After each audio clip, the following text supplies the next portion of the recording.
Good evening, everyone.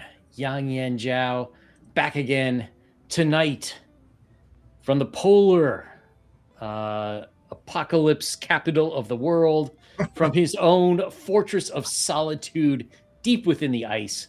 We have the master of indie comics, John's Longbox. Hey, How's it going? pretty good. Wow, you make me sound like a supervillain, which I may be. I mean, is that so bad? Well, I do have Doctor Doom. I got the Infinity Gauntlet, So there you go. I'm like Well, Maestro, I guess. you stole Cap Shield. Yeah, Green Lantern. Yeah, yeah. We're trapped in the house. It's 2 feet of snow outside, and I live in a small town they haven't plowed yet. Nice. Like, there's just my wife went food shopping on Saturday and Oh, Sunday, good. and we're good. We're good. I mean, worst comes to worst, I can walk to the supermarket, but by car we're not going anywhere. We didn't lose any power, so I can't really complain. So what have I just been reading comics, doing a Nice. little bit of writing. This is the next comic on my pile. Let me see if I can get. No, wait a minute. Let me swap you there, maybe. There we go. Yang, Yes, Yang number one. yes. There you go. Good taste, my friend. Yes. You know what's interesting? That is a comic that is now in public domain. Yeah. So I posted it, goofing on you, and then somebody said it's public domain. So there you go. Yeah, I checked that. So now I'm kind of thinking, like, well, maybe I should take that up. Well, You I know, don't think the Charlton people will sue anybody because, like, they're probably all dead. well, not only that, but the company was made to launder money from the mob. The the mobster, I forget his name. He actually went to jail for a while, and then he was just like, "Do whatever you want." Like, so Steve Ditko loved it because he was just like, okay, yeah, well, do you want to change it? You want to? No, we're just gonna print it. Like, he started to realize whatever he handed in, they were gonna print. Nice. Yeah, and some of the comics you could actually see they were like just ripped off a roll. The bottom of the page is all, like paper from the rolling dispensers in the bathrooms. It's all jagged. Mhm. It's just like the worst quality. But some of the art is really good, and like Yeah. some runs are really really good. Like the first 12 issues of E-Man, Joe Staton and Peter Cooties. It's so good. And then we had John Byrne's earliest history of comics. He started with Wheelie and the Chopper Bunch, which was a cartoon license. And then I think he did Doomsday Plus One and Space 1999 at the same time. There's other good Blue Beetle. It's the Steve Ditko's Blue Beetle was Charlton originally. So Oh, good. I didn't know that. And then I've been getting, because they're only a couple of dollars a piece, if you could find them. I've been getting the many ghosts of Dr. Graves. It's their horror series. Nice. And then I just keep finding other stuff just from the covers. Yeah, so I'm a big fan of Charlton. I don't know. It's in here someplace in this big stack of comics next to me. But some romance comics, so if ever I see them cheap, I'll pick up Charlton. Nice. They were always like the third.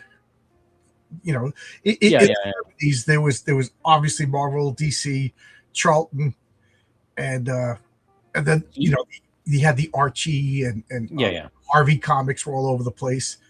Yeah, unbelievable how big Harvey comics were, and now like those characters are virtually unknown. It's kind of sad. And then for like 2 years we had Atlas, what they call the Atlas Seaboard.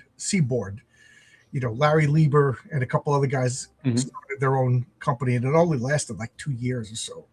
Most comics only lasted about 3 or 4 months before, because the way it used to be is you submitted work, and then when the comic sold is when you got paid. So you didn't get paid for 2 or 3 months, but when you worked for Atlas, you didn't get paid at all. So by the time the comic was in the shops, they're like, well, I should be getting paid right now. They're like, yeah, well, that ain't happening. So the people quit. And then it's like every fourth issue is a completely different team. Sometimes a new concept just thrown in. But I find them to be fun.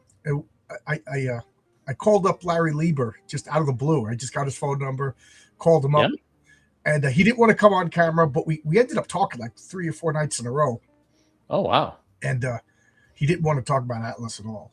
He's like, Oh, I think he's either embarrassed by it or he got hoodwinked, and I think he's the bag man, the guy who's taking the blame. But I heard that Marvel kind of screwed over them because they were pulling over the talents, and they were basically saying like, listen, you work for them, you're never coming back, kind of thing. So it's like Comicsgate in the 70s almost. Yeah, pretty much. Oh, we got Dr. Mask. I backed Dr. Mask, yeah. Dr. Mask horror comic. I haven't had time to back it yet, but I am looking for it. I usually back right after somebody comes on my channel, otherwise I forget. Or worse, I think I backed it, and then when it comes out, I said you nasty email. Where's my yeah.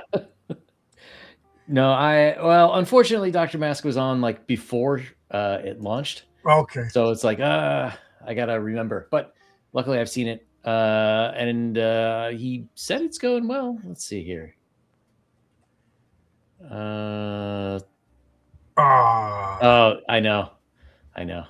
I just got a message today on my Kickstarter. Is it too late to cancel? Yes. Sorry. I gotta say, I've had 2 campaigns and not one person canceled so far. Yeah. Nice. Every day I wake up and say I'm going to stop with the drama. So this is as close as I'm going to get to drama. Is I've engaged in drama, and those people said we're going to get people to cancel your pledges, but don't ever canceled. Oh, nice. So, okay, cool. All right. Tell all of your people who didn't back not to refund the money. That's great. So that side of the fence, they didn't back me anyway, so they got no power. But again, nobody. The only person who refunded was my cousin, who when he got because I didn't know what I was doing. I blame myself for this, but he backed my comic, didn't know what he was doing, and he backed 6 times. Nice. 6 times. And then on his credit card, originally, like now I got it fixed so that it says Longbox Comics. But I just typed in YouTube because I didn't know what else to say. So he got a credit card statement that said YouTube. So he thought he got scammed. So he refunded. But every time he refunded, it cost me $60. Oh, no. Because, that's the way Stripe worked, because it looked shady. So he had to call up Stripe. He said he spent like 3 or 4 hours talking to them, that it was all of it. So far, I didn't get hit with those. He didn't get hit with those charges. They were just like, okay. So there we go. There's the dirty inside. So yes, when you back somebody and you cancel, you could really screw them over. Yeah. Kickstarter works a little different because they don't take the money until the campaign ends. Correct. Yes. So there's a lot of people who just like cancel or change the level of the pledges like during the campaign, which, if you're the creator, it sucks because you're like I remember in the last campaign, I had someone like backed everything, everything they possibly could. And I was like, yes. And then they're like 2 days later, cancel. It's like, what happened? What happened?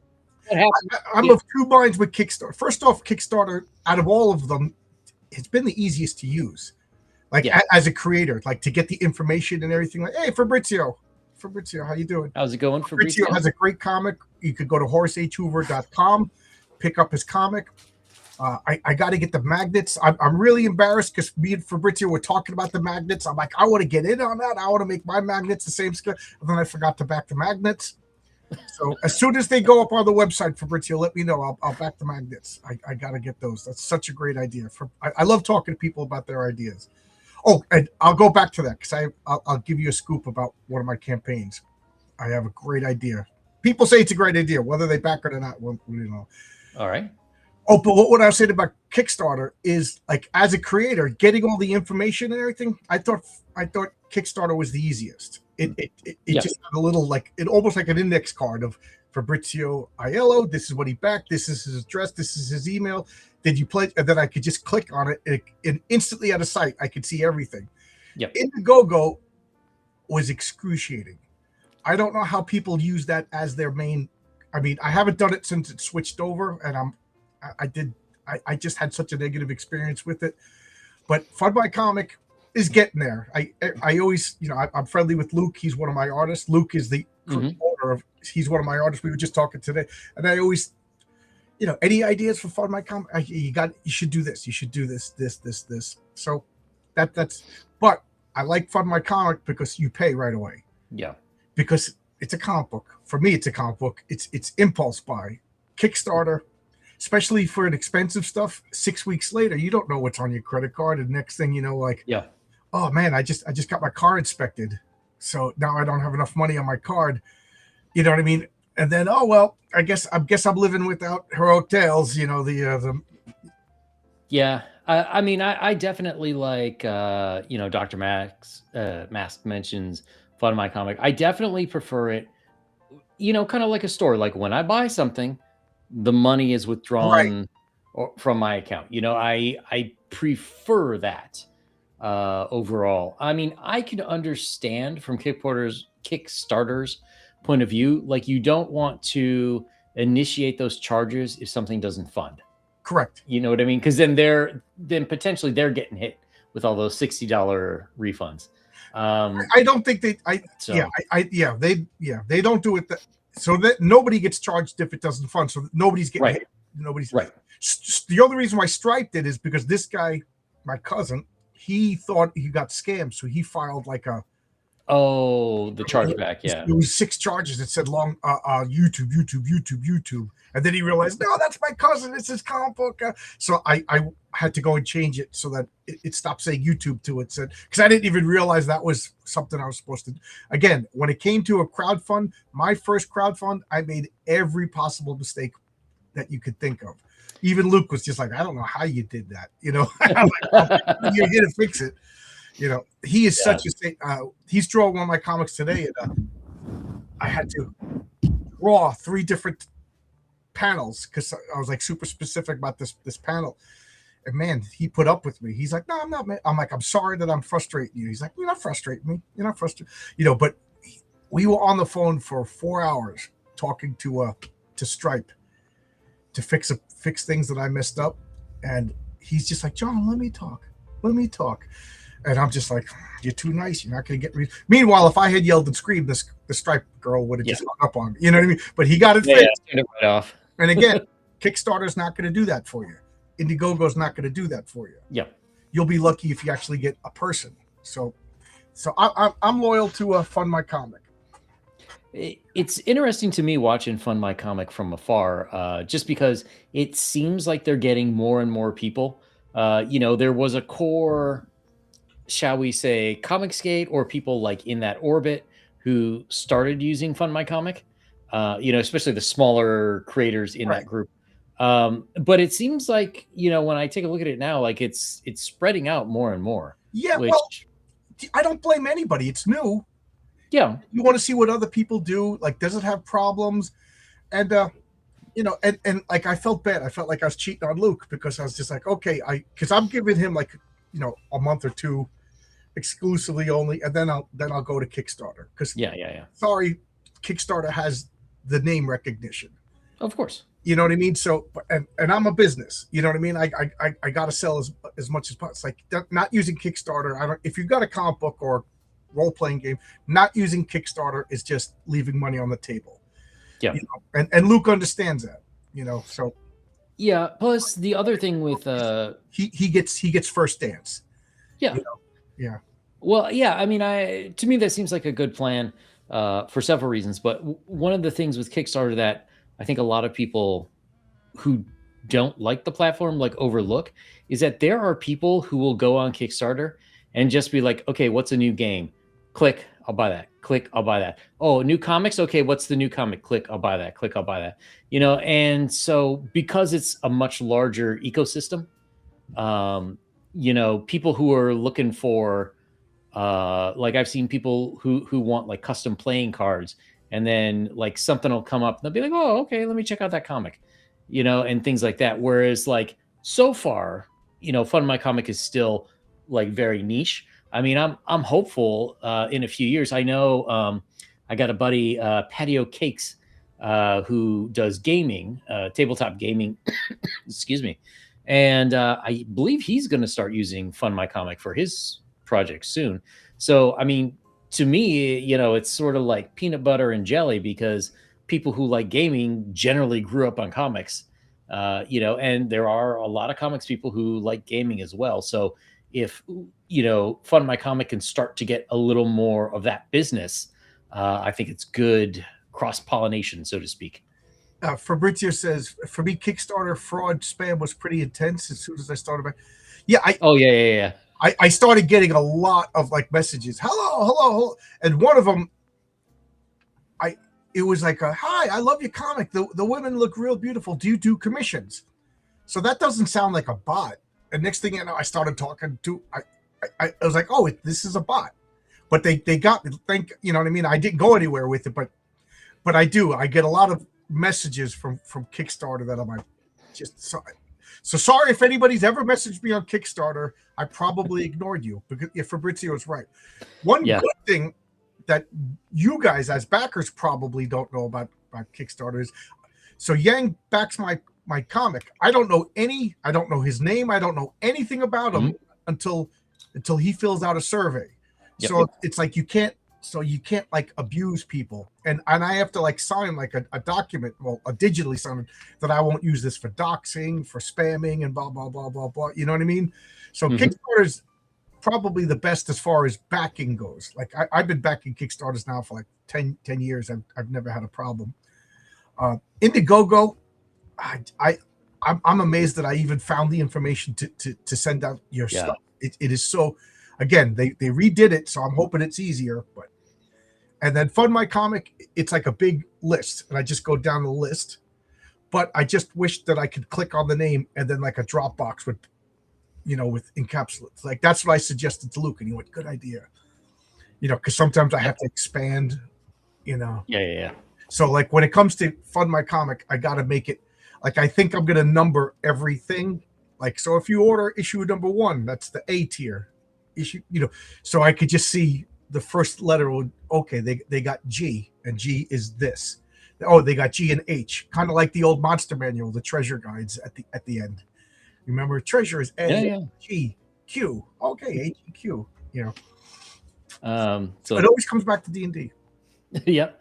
Dungeon Delver mentions D&D comic book ads, the advanced D&D comics.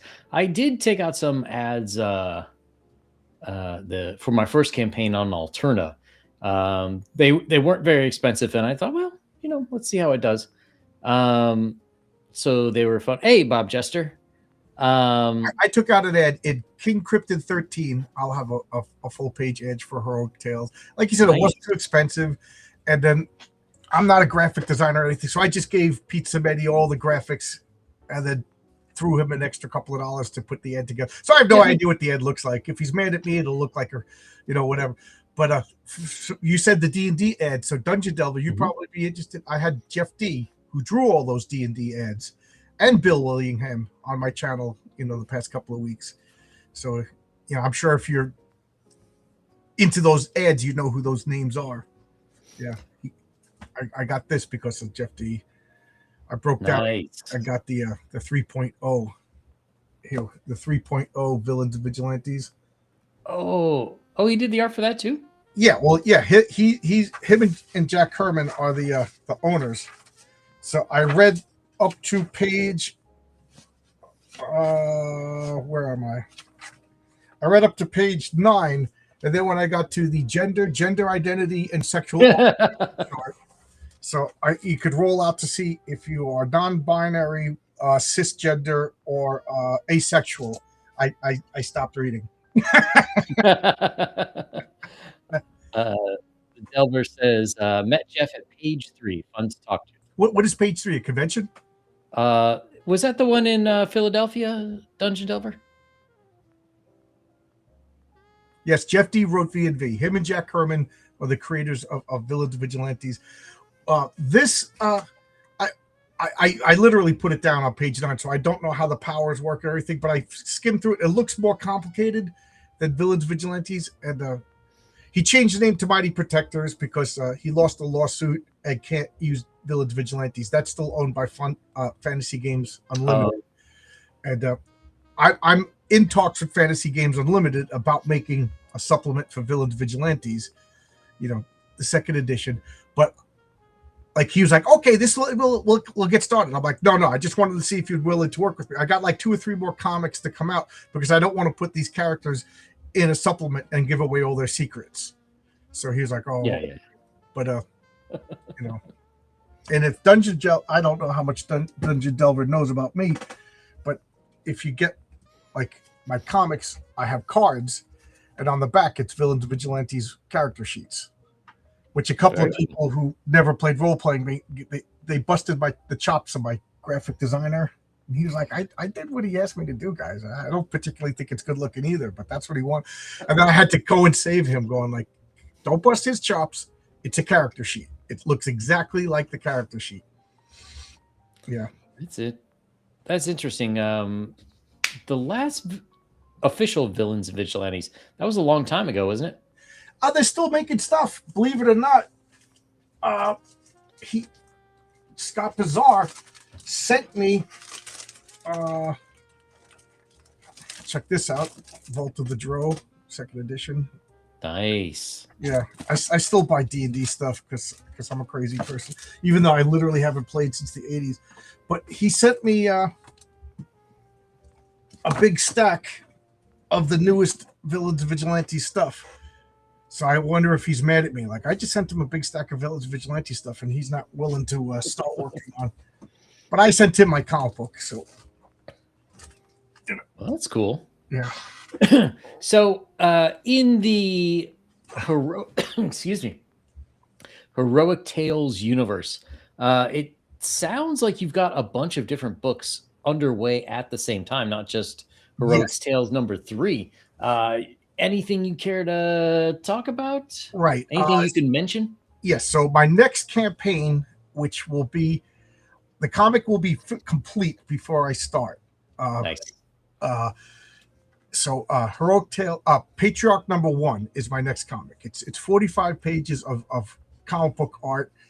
And then because the way it's printed, it has to be divisible by 4. So I want to put like a news article that's going to supplement the story, and then a letters page. So I got to see exactly how many pages. It might be 48 pages. If I need another page, I have a map of Science City. So that's next. That's being colored as we speak. So I'm not giving it. I learned the hard way not to give people hard dates. Once the campaign launches, I'll give you a hard date of when it's going to be in your hands, but I don't know when I'm going to launch it.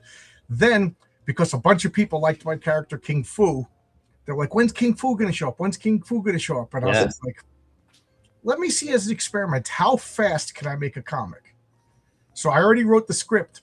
The problem is Renzo's drawing Patriarch number 1, and then King Fu Blue Christmas. So I asked him, is this feasible to have this 15-page story? So it's going to be like a 16-page comic.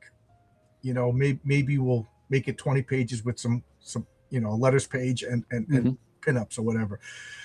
Is it feasible to do this and have it in people's hands by Christmas? And Renzo said yes. So he's going to be done drawing, because he's 3/4 of the way done drawing the Patriarch number 1. So he's going to be done drawing it, he says, by the end of this month.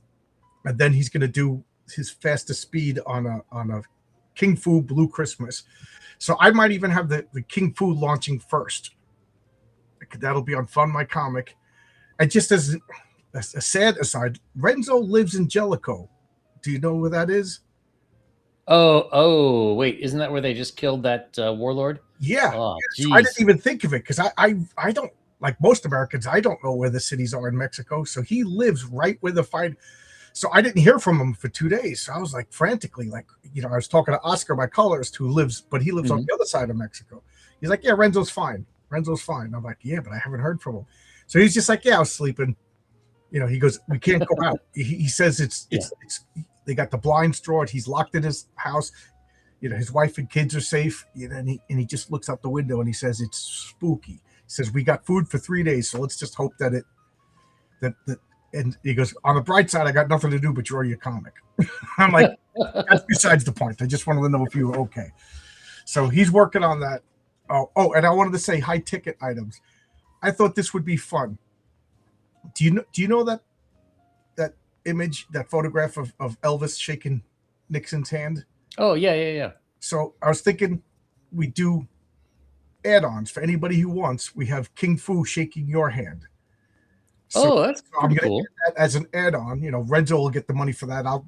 When he's done, he's going to send them all to me, and then I'll distribute them from here. So we haven't worked out on a price yet. So an original drawing, King Fu shaking. If you want to send in your wife, your dog, whatever, your character, if you make it a comic book, shaking your hand, and then that'll be an add-on. So there you go. I think that'll be a fun. I'm the first customer. So I was like, at least you sell it one to me, it'll be shaking my hand, but I think that'll be a fun add-on. Yeah, that's pretty cool. Oh man, Bob says a buddy of mine took his family on a cruise down the way. He said there were some very unfriendly people. Yeah. Well, I mean, don't realize that Mexico's been in a civil war for the past decade. If you go to southern Mexico near Guatemala, there's fighting all the time. Yeah, it's interesting. My wife and I went there in 2018 for our honeymoon, and we only stayed like in our resort and did a couple of small tours, and it seemed all right. But the only good thing about going down there right now on a cruise is the cruise can be like, yeah, no, we're not landing. Enjoy the sea air. Yeah, because it's Puerto Vallarta on that like. Because that's what the news said, Puerto Vallarta. Yeah. And then Oscar told me Jellicoe, and I'm like, why does that sound familiar? Oh yeah, I just had the big box of comics to Renzo in Jellicoe. So, well. Yeah. I said, who knows when he's going to get that? Yeah. He says nobody's in the streets, nothing right now. So I hope hope I got my wife praying. My wife's a good prayer, so she's got almost 100% track record with her prayers. Nice. Yeah. So there we go. Very cool. I lived up and down Baja, California before I got married. Yeah. I just drove down to the border, left my car at my friend's house. He lived in southern San Diego, and then I rented a car because I wanted to have Mexican plates. Yeah. I didn't want to drive a car with American plates, and I just spent the summer. I was a school teacher, so I had the whole summer off. I just slept on the beach, slept in my car, slept on benches. I was a homeless guy in paradise. It was fun. Yeah, that's it's interesting. There's so many stories like that about Mexico, through the 70s and even into the 80s, where people could do that. Americans would just go down and like hang out, for a while and then come back. And same thing with Canadians, heading down to Florida and whatnot. And it's just weird to think that, it's weird in 2026 to think that you could just do that. Like, yeah, that was it's a normal thing. Well, I mean, I have basic high school Spanish, so I just remember just like there was this one woman. She just set up a sheet of tin, like you would use for building in a house, on cinder blocks, and then she put fire underneath, and she was just cooking every day. Her house was right over there. She would come out and just start cooking. So I would just go there to eat, and we spoke food. Yeah, and I just remember for like the longest, and I only drink Hecate, the beer. So I'm drinking Hecates and I'm eating, and she's just like, yeah, tripe. I'm like, hey, more tripe. And I didn't realize till I got home that it was tripe. The sheep's something the intestine, anywhere in America, but like spent the time half drunk, and my buddy, he came down too, and he is good at French. Mm-hmm. So I'm talking in English to my friend Jimmy, and Jimmy's talking French to this woman, and then translating her bad French into. So that's how we ended up communicating for a long time, And God knows what we were actually saying once it went through the chain. I didn't get slapped, so I guess I made it back. So I guess I'm fine. Yeah, it's interesting. I got a friend who lived, who's from Rio de Janeiro, and we were talking like there are some pretty sketchy places. And I remember one time, like I was just waiting by the street for somebody to pick me up when I was visiting him, and all the people were like, "No, you have to go back into the fenced-in areas," And he was talking about when he was a kid in the 80s, they just used to ride their bikes, all day, every day, like we used to here, and like can't do that now. When I went to school at University of New Mexico, and everybody would go down to Juarez.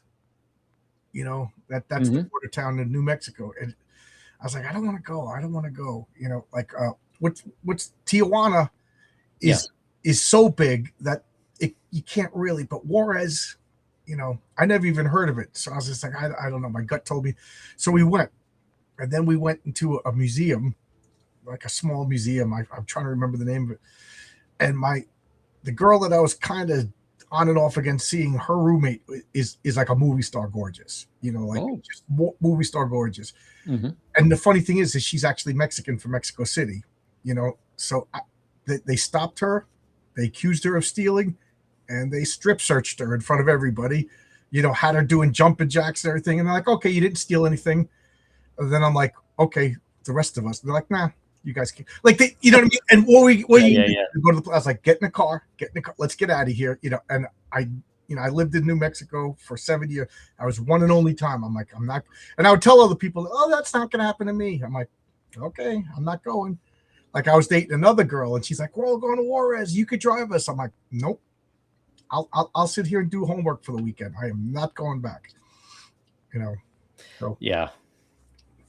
Those are my 2 Mexico experiences.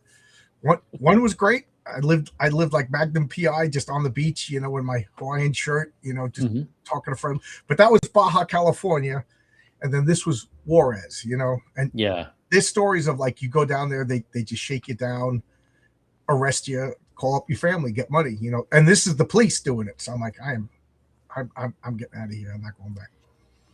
Yeah, I mean, there's I hate to say it, but there's a lot of places just like that around the world, you know. Yeah. All over. You know, we complain about America, but it's not really. I mean, there's bad places, but overall, I'll stay here. I'm happy here. You know, but there's also neighborhoods in New York I'm not going to. You know.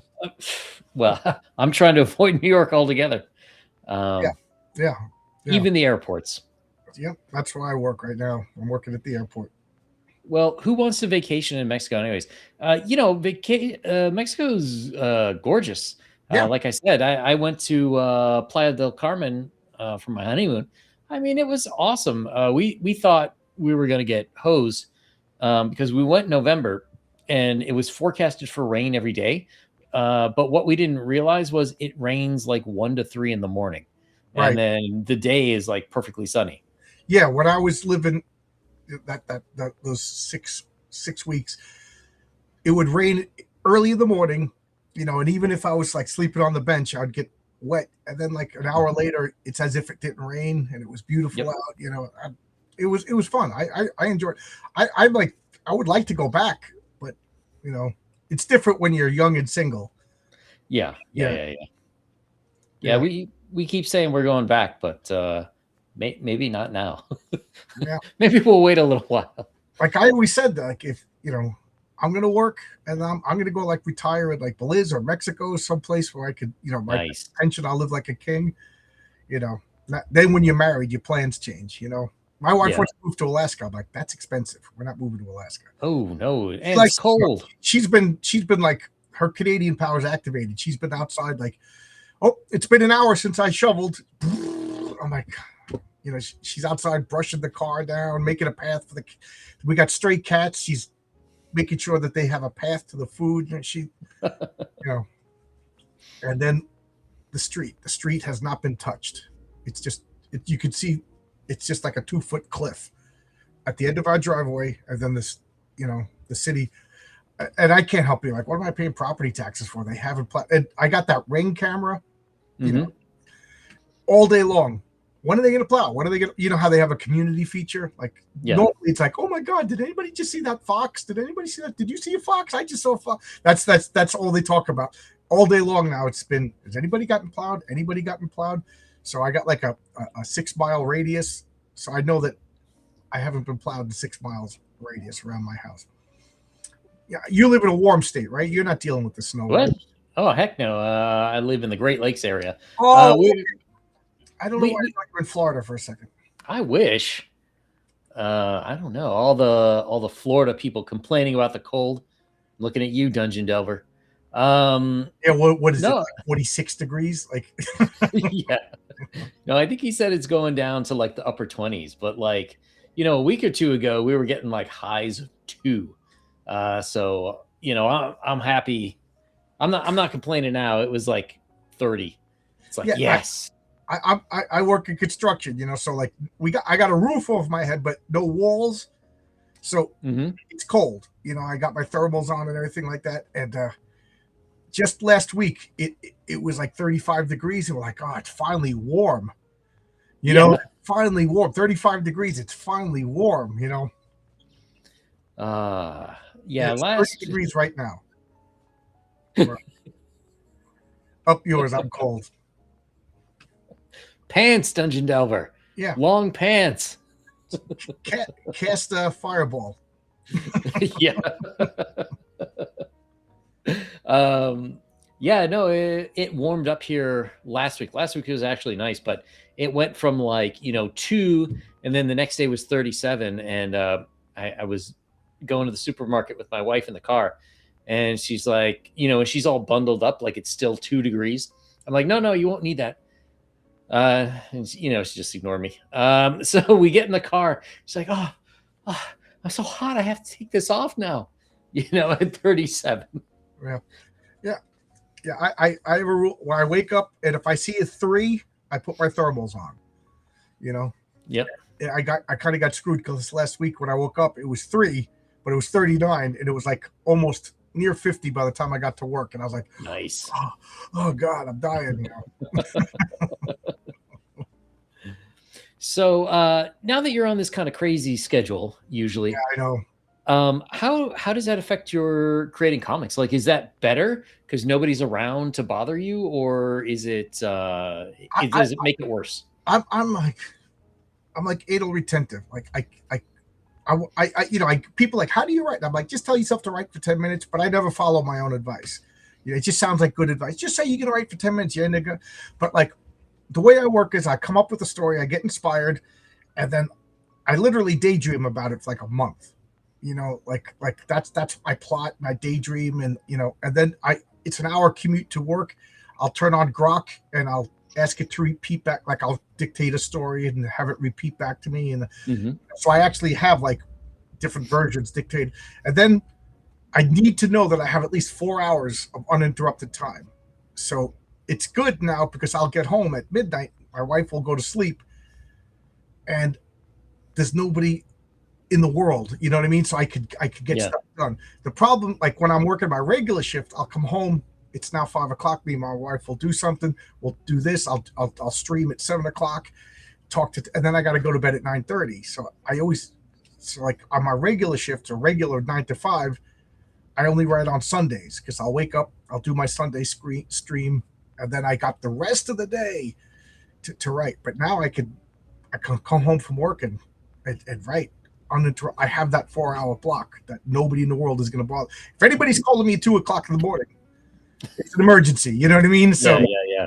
And then like as far as like talking to like artists, like right now you were asking me what to do for Heroic Tales, and I kind of started pontificating and changed the subject. I didn't mean to, but like I got Patriarch #1. I got food going on. I got a secret project that I want to tell the world, but my artist made me swear to secrecy, and I don't want to. So the only thing I'm saying is that I have a secret project. Is it Jim Lee? Yes, it's Jim Lee. Yes, tell her. Oh my God! That's not exclusive. Jim Lee. No, it's Jim Lee down the block. He works in the deli. Yeah, it's Jim Lee spelled L-I. Yeah, it's Jim. He's got like the Bruce Lee knockoffs here.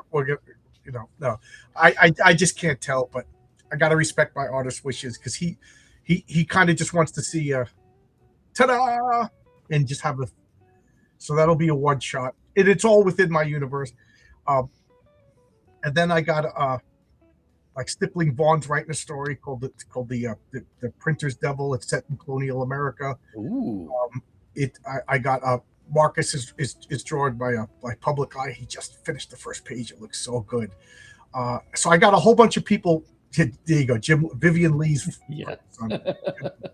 So I got a bunch of people working on stuff. And then my goal is when Wendro's done with these 2 projects that he needs to do, then he's going to do Heroic Tales 3. And then I'm hoping I could start publishing these other stories while Renzo's working on a big like graphic novel size project. So that's going to be called The Origin of Santa Claus. So I got a whole bunch of stuff all worked out. I literally got like 3 or 4 years worth of comics being worked on right now. I got another story called The Memoirs of Violet McCready, working with the mystery artist. I don't even know who this artist is. I got that she admitted that she's a girl. That's all I know about this. But she was recommended by somebody else. I was like, who is this? She's like, I don't know, but they're pretty good and they work fast. So I was like, all right. So I sent the script, and she's already on page 9. I'm like, holy mackerel, are you fast? And I'm like, you got to change this. Okay. And like the next day, it's fixed. I'm like, wow, this wasn't planned for like 4 or 5 years, and it's already almost done. So that's kind of cool. But so I got a lot going. And then the strangest thing is Matt Barr said, hey, send me like the story about like, because I was on his stream once, but I was streaming from work, and I had old pipes. I'm an electrician, so those all electrical pipes. I was in an electrical closet, so I'm talking to him, and he's looking at all the pipes going up, and he's like, can I see that? So I was moving the phone around, showing him, that pipe goes to this junction box, and then this junction box is all the. He's like, let's do a comic about that. And I'm like, what do you mean do a comic about that? He goes, send me a script about that. I'm like, okay. So like 2 months later, I sent him a script about that. And so he liked it. It's like a humorous sci-fi story. So he's like, what do you want to do with it? And then I'm like, what? And he goes, you want to make like a sci-fi humor magazine? I was like, okay, yeah. So I got like 3 more stories that I'm going to send them, and we're going to make a Mad Magazine style, out of continuities. But right now he's awesome. Rock and Roll Ninja 2. Then he's got another project, and then so that ain't happening for any time soon. That's something that's like fell in my lap. And now I realize I wrote a couple of sci-fi stories in college. I'm going to take those and turn them into comic scripts.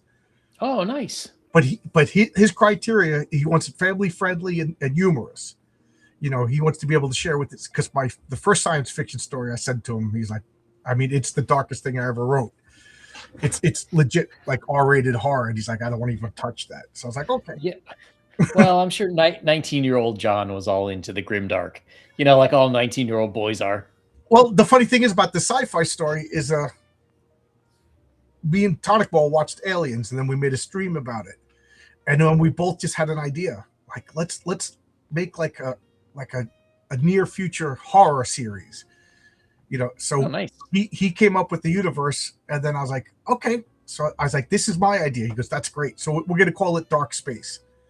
So he's gonna get like a bunch of people to write stories set in dark space. That's cool. And so he kind of has like the rules to the universe. So mine is really, really dark. So Matt Barr's like, I don't want to deal with that. I don't even want to know about it. I was like, okay. Yeah.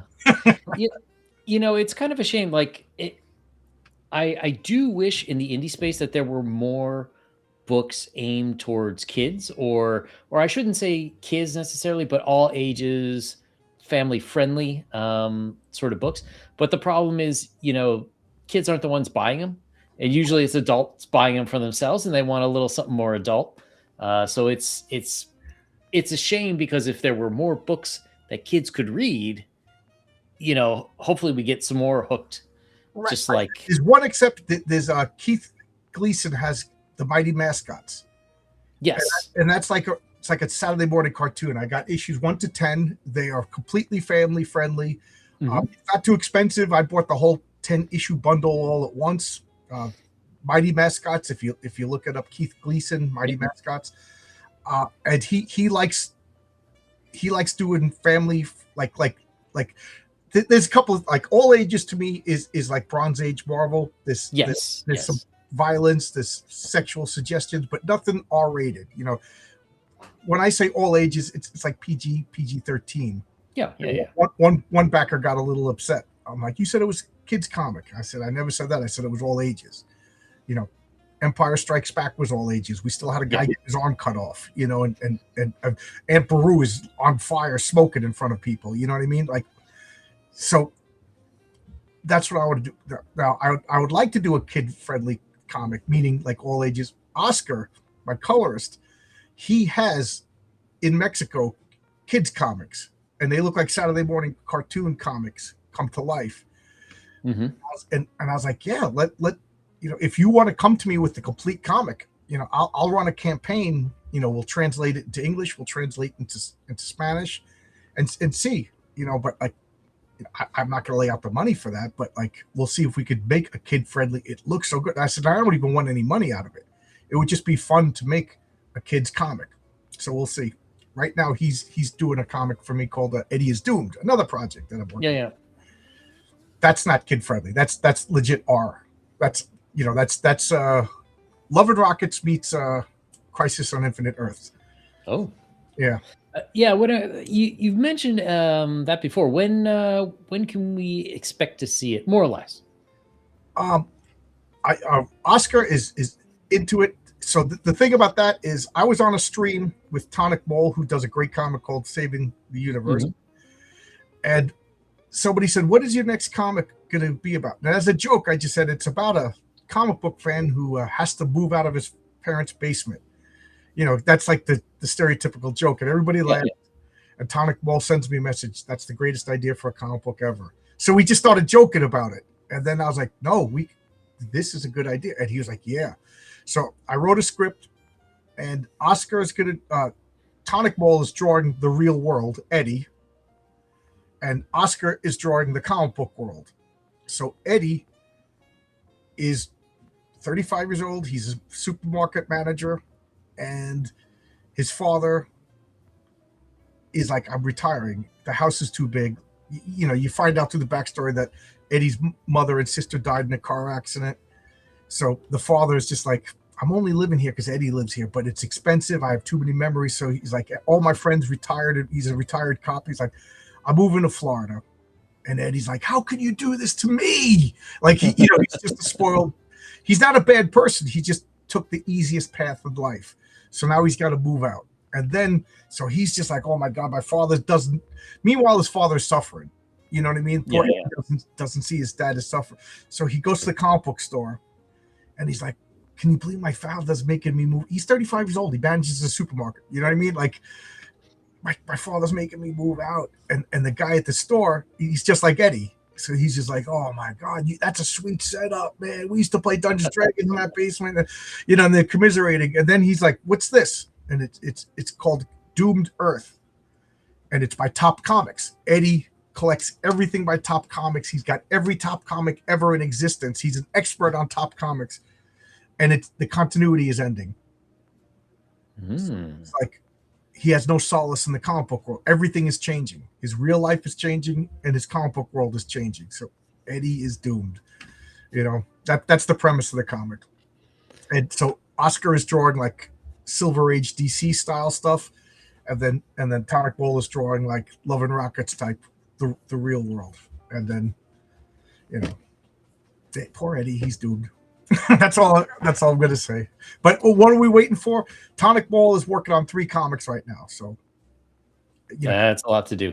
Yeah, and I try not to be a pest. I'm not saying I'm successful. I say I try not to be a pest. So only on Fridays do I message anybody work with me. I don't bother you except Friday morning. "Hey, how's it going?" Just because I learned from experience. Some of these guys, and none of the people I'm working with now, but a couple of people in the past, if you don't message them, they don't work.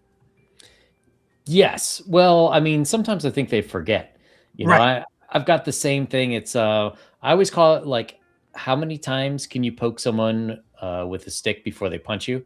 Right. Which is like, how often can I send reminders until I'm too annoying and they don't want to work with me? Right. That's the tightrope that I'm working. So I say that expressly. I said, I am not going to bother you.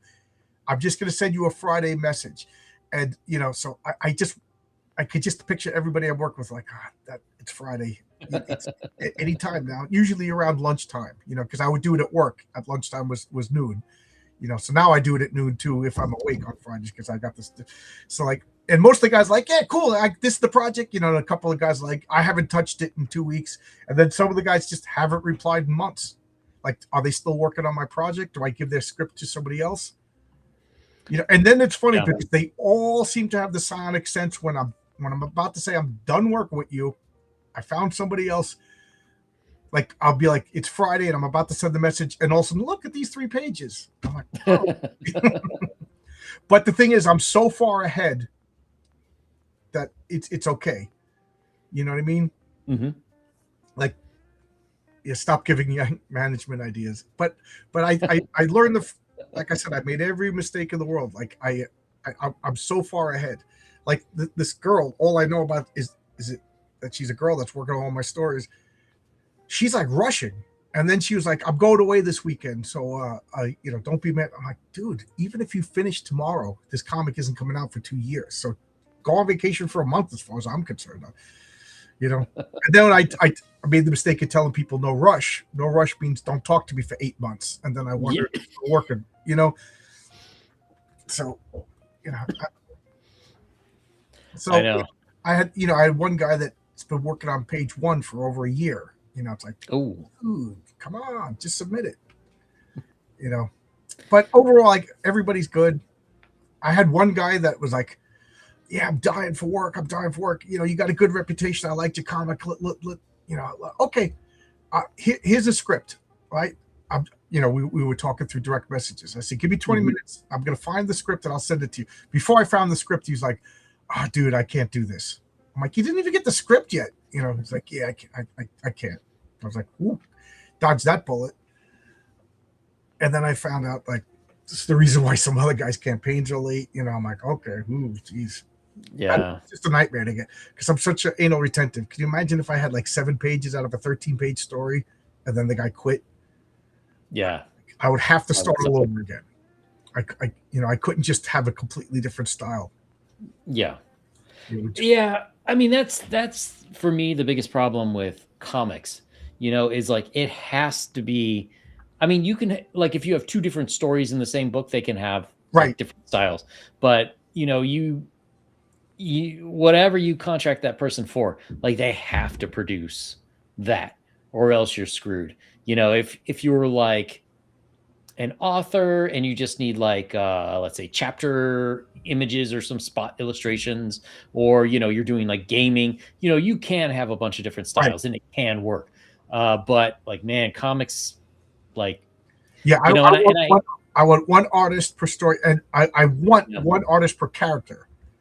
Like Renzo was my patriarch guy. Renzo's going to be my Mary Sue guy. Marcus, I would like him to be my public eye guy. Luke Stone is doing the sleeper agent. So I said, after today, busting his chops about this panel that is deliberately weird. It's weird on purpose. And I guess I didn't describe it too well. So he kept asking for clarification. So I actually drew, So I said, I'm sorry if I'm busting chops. I said, my next story's even weirder. Are we still good? He goes, oh, yeah. He goes, yeah, we're good. We're fine. I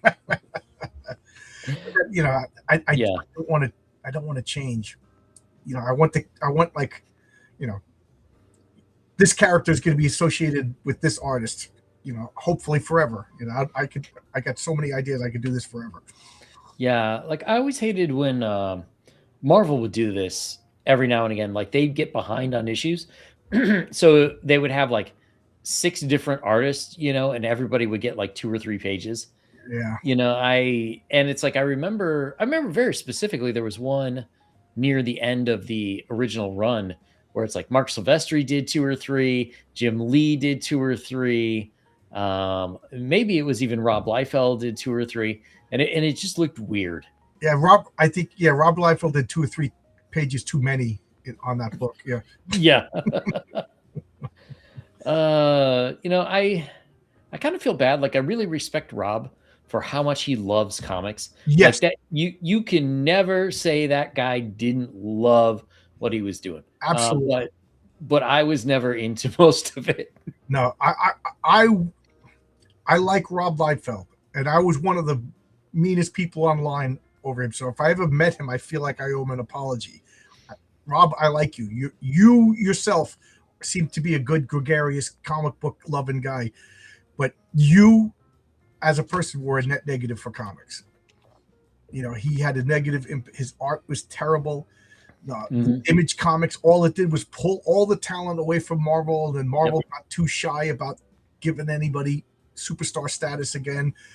So Marvel took a hit, and then the Image guys, the early Image comics were, with the exception of like Savage Dragon and maybe some Gen 13, was all unreadable garbage. Yes. And then it raised the price, and then everybody had they put it on better quality paper with better quality coloring, and then Marvel had to follow suit. So I mean, comics, like the Image comics, made comics 3 times more expensive, less quality, and then everybody was speculating, buying all these comics, putting them in CGC, and then all of a sudden they went to go sell these comics. Nobody was buying them, and then boom, people went out of business. Stores went out of business, and I'm like, thanks, Rob. She just worked for Marvel, you know. Yeah, she just stayed because you left to make one comic every 3 months, 4 months, you know, and you aren't. Yeah, I mean, I have a lot of respect for.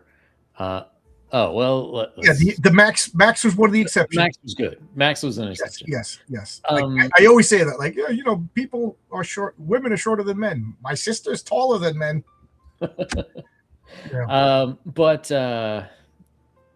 what was I going to say? Oh, you know, like I do respect them for recognizing, you know, like they were getting screwed by Marvel in a lot of ways. Oh, yeah.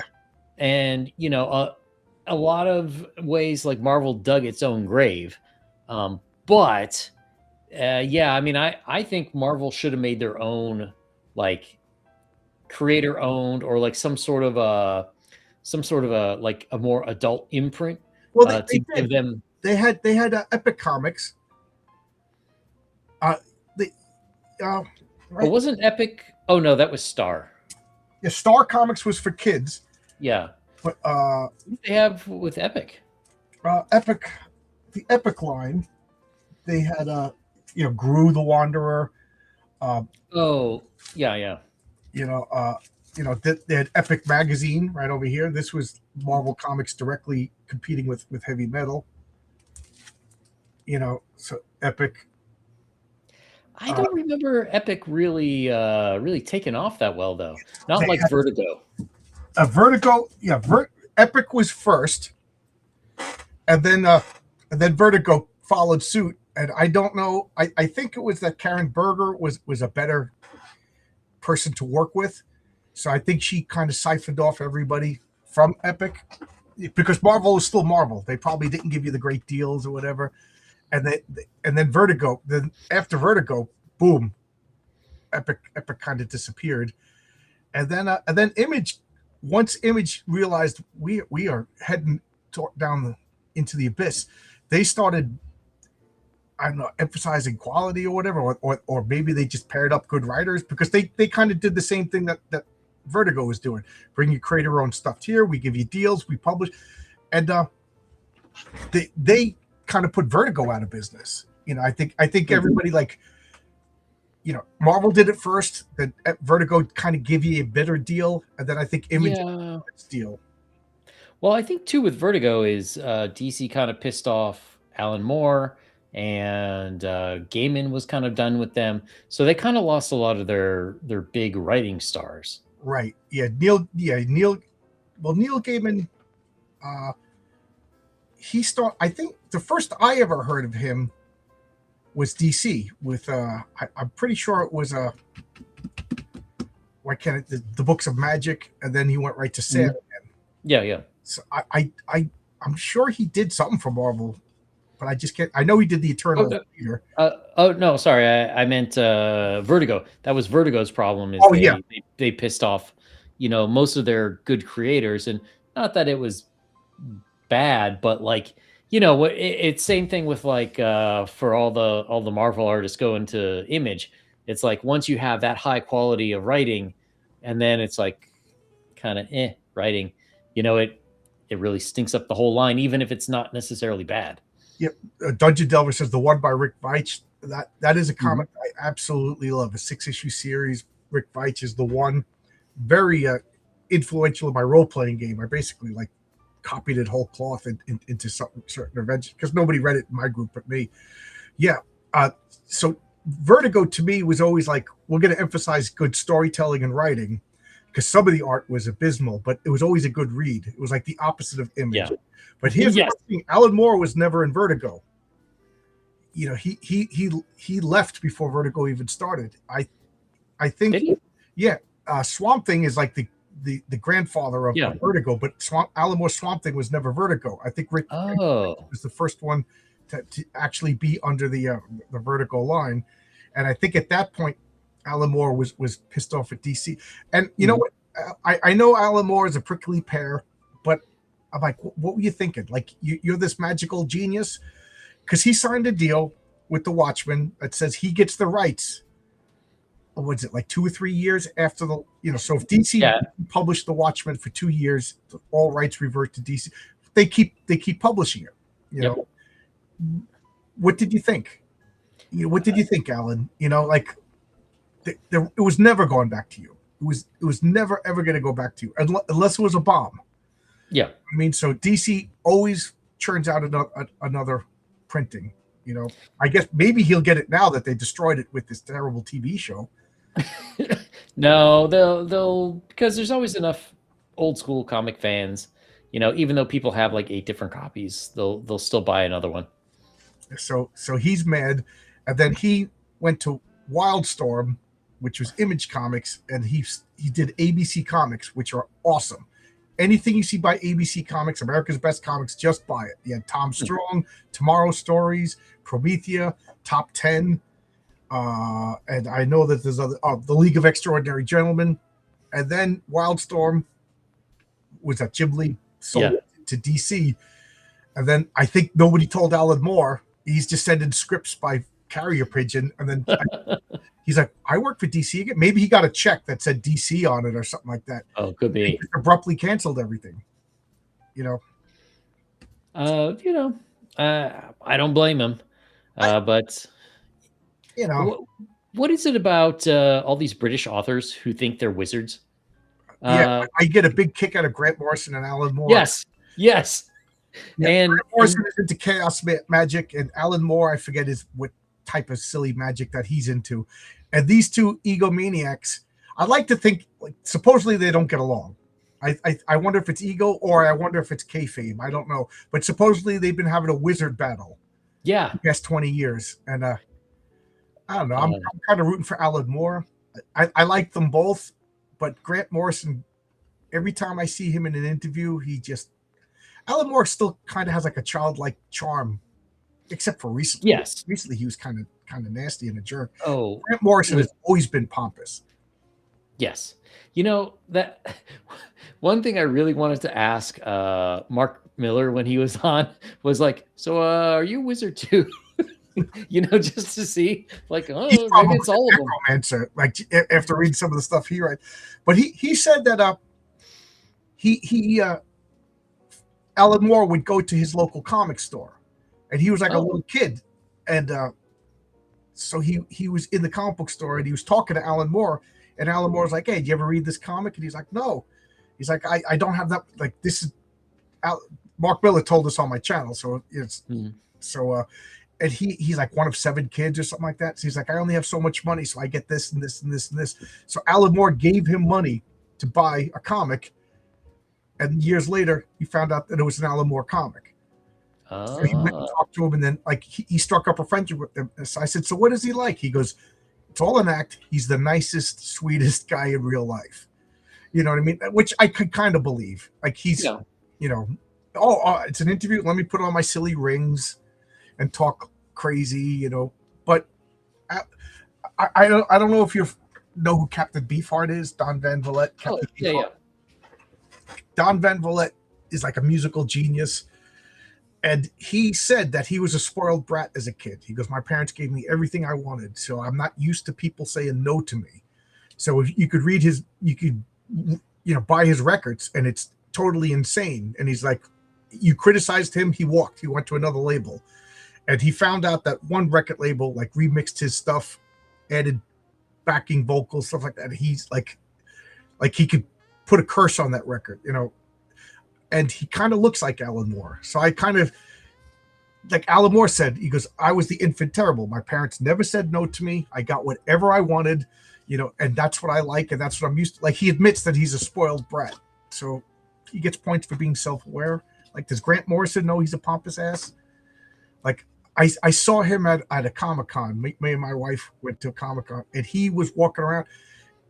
Grant Morrison, this is, and he just, like, I made eye contact with him, and he was just like I just want to, like, smug beams. Like, if it was a comic book, smug rays would have came out of his face.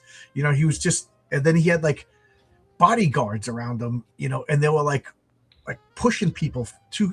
I'm like, this is just a comic book writer, like if we went across the street to the deli place, he would say something. The guy would go, "Shut up! Wait your turn. This guy's first." You know what I mean? Like, you're nobody.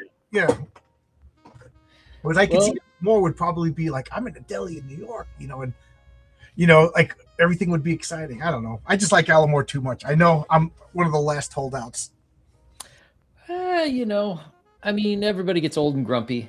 Yeah. And I just find it funny that he complains about people eating beans and toast when that's kind of like the national breakfast of England. Yeah, he what did he complain about? The Watchmen movie, did somebody have eggs in a basket or something like that? Yeah, what was that? Or was it a V for Vendetta? V for Vendetta. For Vendetta, I think. He had eggs, and then it's like, I guess you prophesized it because it was set in the future of England, and now the future. Like, I just saw a video of Brits coming to America, and they're eating American food for the first time, and they're touring, like, they got Cajun food. Mm-hmm. They were in a Texas barbecue. Yeah. And they're just, and the owner, this big black guy, comes out and he goes, "Put down the utensils, eat like this, eat with you." And they were like eating with their hands, and I'm like, oh my god. And then they had beans, southern beans, and they put it on their toast because that's what they used to. And I'm like, so they eat beans with toast. What's the problem? Yeah. Whatever. Yeah, I don't know. Complaints about the V for Vendetta movie. That's your complaint, that they had beans on toast or whatever. Yeah, I mean, I can understand his bitterness, but at the same time, you got a ton of money, right? You got Sean Connery to be in one of your movies, so, like, that's pretty okay for me. But my biggest problem is he took the like, he's mad at DC, so he took the Watchmen royalties and signed it off to BLM. Oh, so it's just like, hey, Alan, you got screwed. Congratulations. Like, congratulations, you bought these fraudsters mansions, and now they're all getting investigated. So all that money from BLM is being confiscated by the United States government. That's like Chappelle's show when Keeping It Real goes wrong. Yeah. He should have done like Home for Young Witches or Wayward Witch House. Yeah, there you go. Yeah, cauldrons for witches. There you go. These witches don't have cauldrons. They can't afford Eye of Newt. Or a cat charity. Get familiars to be adopted by witches.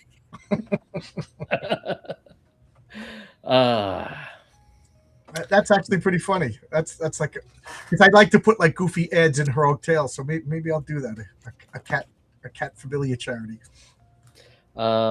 Speaking of Mark Miller, I got Conquered came in this week. I haven't had, as you can see, it's still shrink wrapped, and I haven't had a chance to read it. Mine too, shrink wrapped. It's very cool, except I have to say, so I got Fabrizio's books. I got Door Kickers from Scott McClellan or McClellan, whichever it is. And the only one that came in just a very simple, like cardboard box, as opposed to like a Gemini mailer, was Conquered. Yeah. Like, it came in a cardboard. I mean, it's completely undamaged, so that's really all that matters. Yeah. I mean, I got lucky. But it was just a little surprising. It's like, interesting. Yeah, I just read Horace H. Hoover #4. If Fabrizio's, you watch it, I loved it. I'll talk more about it. It's a conclusion. It was bittersweet because I'm like, now there's only one more issue left. Yeah, I haven't had time to read it, but I have been wondering, like, okay, if this finishes up the Smokeman arc, like what's going to happen with just like the last standalone? You know? We'll find out. Yeah. And I do think that it's probably going to read. I'm going to reread it again when I get issue number 5. I'm not going to read it. I'm going to start again at 1 and then read it all in one sitting. Yeah. Because for those of you who don't know what we're talking about a comic book called Horace H. Hoover by Fabrizio Aiello, and it's a crowdfunded comic, and it's 5-issue series, and it's one long story, and I want to read it all in one sitting, so all the characters and all the nuances are all. One thing that I didn't realize is Slurp. He's got like cipher dialogue. Mm-hmm. You can translate that, so now I got to go back and reread it. He told me that. I'm like, oh. He said people have figured out how to read it and what it means. I'm like, don't tell me that. I don't. I'll be up all night trying to figure it out what it means. Yeah, somebody has to have posted it somewhere. Did you ever read the old Micronauts, Michael Golden, Bill Mantlo? I know. I think Micronauts had just ended right when I was getting into comics, so I came across a bunch of them like at the comic store. But they were in the in the long boxes. Well, the first 11 is one story, and in the background they would have graffiti. It looked kind of like Hindu Sanskrit, like a line, mm-hmm. and then we figured out that you could read it. It was just a swap out for A, B, this, and so and it was just like like bound cars to go home. But that was so exciting to me, as a little kid. Like, oh, we can read this now. It's like it just made the world that much more, exciting. And I'm sure there's somebody to this day who could read and write in microverse or whatever. Just like I had a friend in college who would talk in Elvish, Sindarian. You know what I mean? Like, he's such a Tolkien fan. Hey, Fabrizio's here. Love your book. Your friend didn't like girls? Is that? Girls didn't like him. That's why he had time to learn Sindarian. That's like I had this friend in college. He would drink literally between 12 and 24 cans of Mountain Dew per day. And it was cheap back then. And we were like, dude, why are you drinking so much of this stuff? And he's like, oh, I read a study that Mountain Dew causes sterility in rats. And so if I do this, I won't get any women pregnant. Well, it turns out he was correct because he was extremely obese and had terrible skin from drinking so much soda. So Mountain Dew, 24 cans of Mountain Dew will keep you from getting women pregnant. Yeah. Yeah. The funny thing about Sindarian now is like, I bet you like a college kid now who could speak Elvish could probably pick up girls now. Yeah. They're all, but back then, I played Dungeons & Dragons. It was like it's like, oh man, what do you want to do this weekend? Let's pick up chicks. Okay, I guess we're playing Dungeons & Dragons. Like, it wasn't like we didn't want to pick up chicks. It was just like, I guess we're playing Dungeons & Dragons again. But now that's apparently like a thing. There's a Warhammer store, and guys will sit around and play. I'm not going to lie and say it's filled with women, but there's girls that are playing. And I ran a board game group, and I would say it was like 60-40 men and women, and it kind of got to be like a love connection thing. There was like a lot of relationships happened over the 7 years of this board game group. It's girls are into comics now. I mean, I don't know if it's a good thing because comics are pretty bad, but nerdy stuff. Girls aren't chased away by nerdy stuff as much as they like. Like, I look at my nephew and I'm like, you got it so easy. And he's like, it's terrible dating. Like, I don't know. I guess. Well, I think it's not necessarily that girls are interested in it, because I bet if we looked at statistics, it's popular. Let's call a spade a spade. Girls like whatever's popular. Yeah, but it's not even that. I just think they're more visible now. Like, they don't necessarily have to hide it as much. And maybe they figured out that that's a good place to find boyfriends or husbands who are like computer programmers, have good, reliable jobs. Yeah, until they're all out of work. My theory. Until they're all Oh, out yeah. of work in 4 or 5 years. Yeah, I don't know. The more I use AI to do things, the more I realize it sucks. You know what's funny that you said that? Because I was talking about how I'll talk to Grok with ideas. Mhm. Do you know how many conversations end with me screaming, Grok, you're an idiot? Like literally like losing my temper. Because like just the other day, I every once in a while I'll be like, okay, Grok, and I'll ask it a question that I already know the answer to. And it gives me a completely wrong, and I'm like, hey, Grok, what, that's not right. This is the answer. Oh, yeah, my bad. I didn't know. I said, then what good are you? Yeah. Here I am in my car arguing with Grok. If anybody outside, they must be like, that guy's wife is a horrid witch. Because look, but it's me talking to Grok, literally screaming in my car. I asked you Greek mythology references. I'm like, that's wrong. That's not true. That's not true at all. And then it'll say like, I will remember this. I'm like, okay. So then I'm like, hey, Grok, last Thursday, you said you would remember this for me. And then it just starts telling me stuff that it's just pure fantasy. I said, that's not what we talked about. Oh, yeah. So what did you say you could remember? Like here, I'm like arguing. You said you would remember, but like I could go back and physically recall it, but like it's not that good. It's always wrong. Yeah. So like I've had a number of mishaps. Like, so I was making kitchen cabinets, right? And so being in North America, I use inches, but most of the good hardware, the hinges and the rail slides, they're from Europe. So everything's in millimeters. And I lost the instructions to one. So I was trying to figure out like the spacing. So I asked like Chat GPT. I'm like, okay, Chat GPT, I have a cabinet that has an interior width of this. I'm using this company's hardware model, and I give it the model number. I'm like, how much space or how wide should I make the drawers?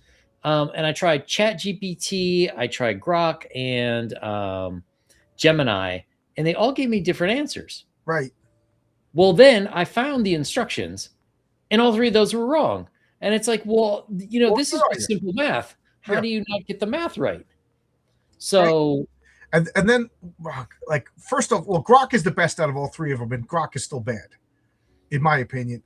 But like, I'll be like, Grok, what is yang? And then it starts answering. I'm like, wait for me to finish the question. Wait for me to finish the question. Oh, and it goes, I'm sorry, I will never do this again. And then I'm like, but you're gonna do it. And then it starts answering. You see, like, oh, you made a poison your voice. So like, I have to say, Grok, wait until I say go, and then I have, it.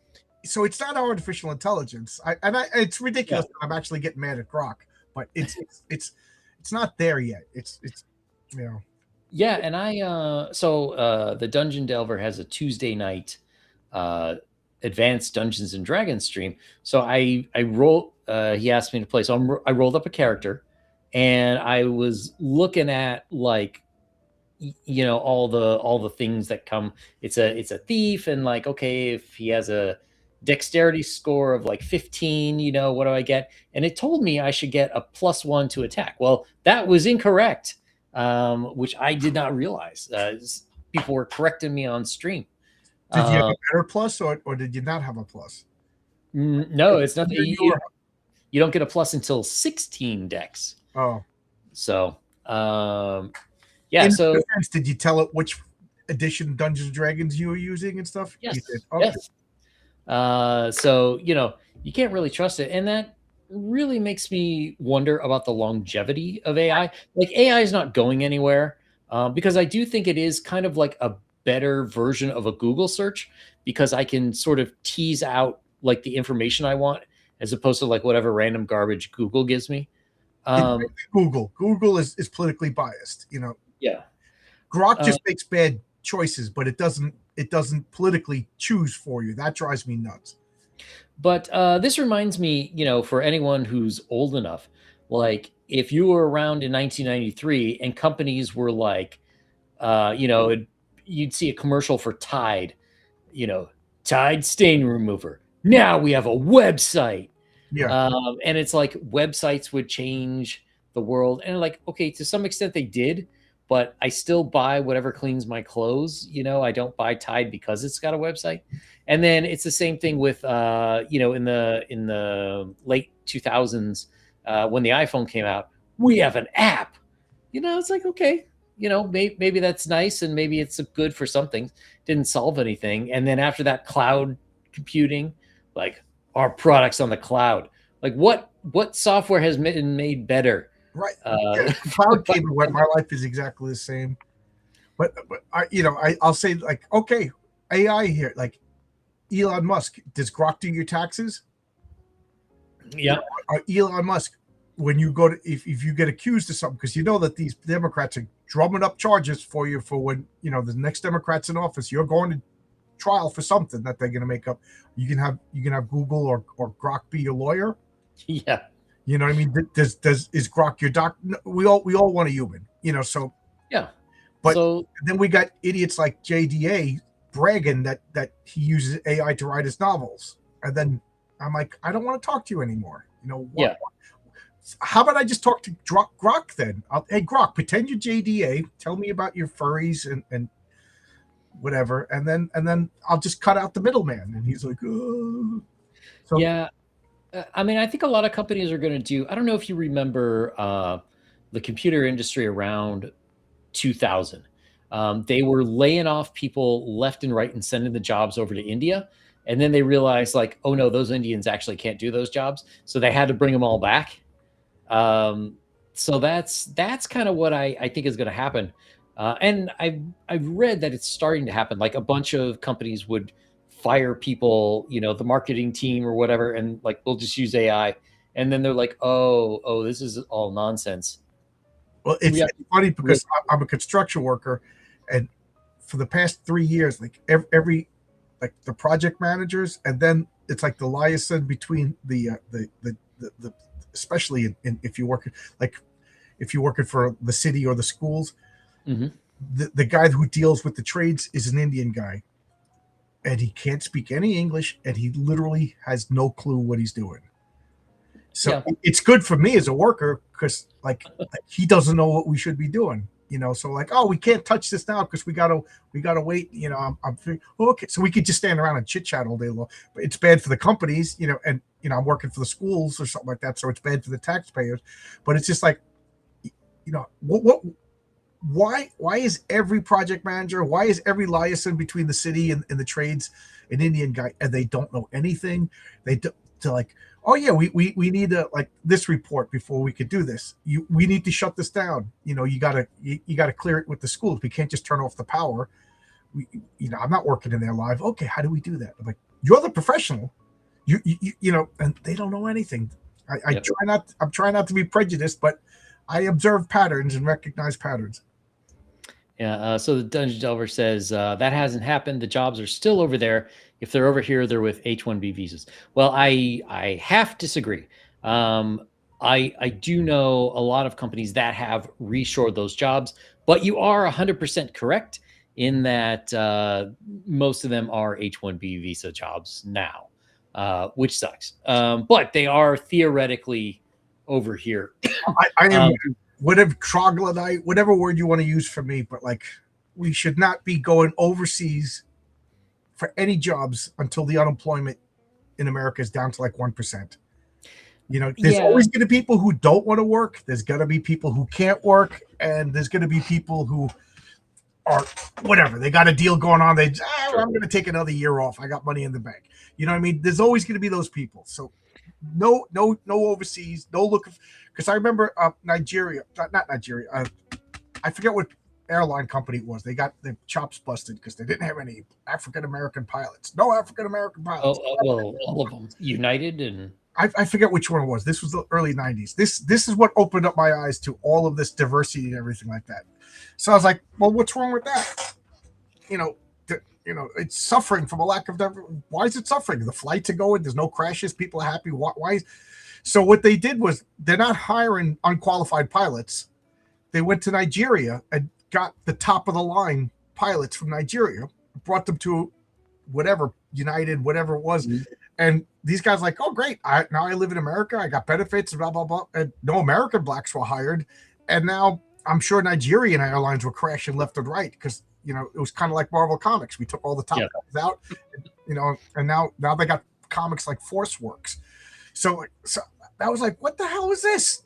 How did that help? How did that help America? How did that help the poor American? So all of these DEI stuffs, there's workarounds. Getting, I was arguing with my buddy's daughter. I'm just like, all of these, and I don't want to say from whatever country, all illegal aliens. I said all they do is they hurt the poorest. You say you like the poor people, but like, actors and actresses and billionaires aren't impacted, but like people trying to get jobs at Walmart and people trying to get jobs on farm. She's like, well, who's going to pick the cotton? I said, Americans will for a decent pay, but these guys, they're living 17 guys into an apartment, and then you're not going to live like that. I said, and it was funny because one of the guys in my board game group, he was always, you're racist, you conservatives, blah, blah, blah, blah. And then one day he just came in and he just like looked all sad. And he was a Shakespeare professor. So he taught a couple of different schools, and it's great job. He actually went on a Shakespeare cruise and he taught Shakespeare on a cruise ship. He was in demand as a Shakespeare scholar. And he was just like, yeah, 3 of the schools, I have contracts with 5 schools, and 3 of the schools that they're hiring Shakespeare professors from India. They're undercutting me. And I was like, oh, hold on, I'll be right back. He goes, where are you going? So I'm going to get you a Republican Party ticket.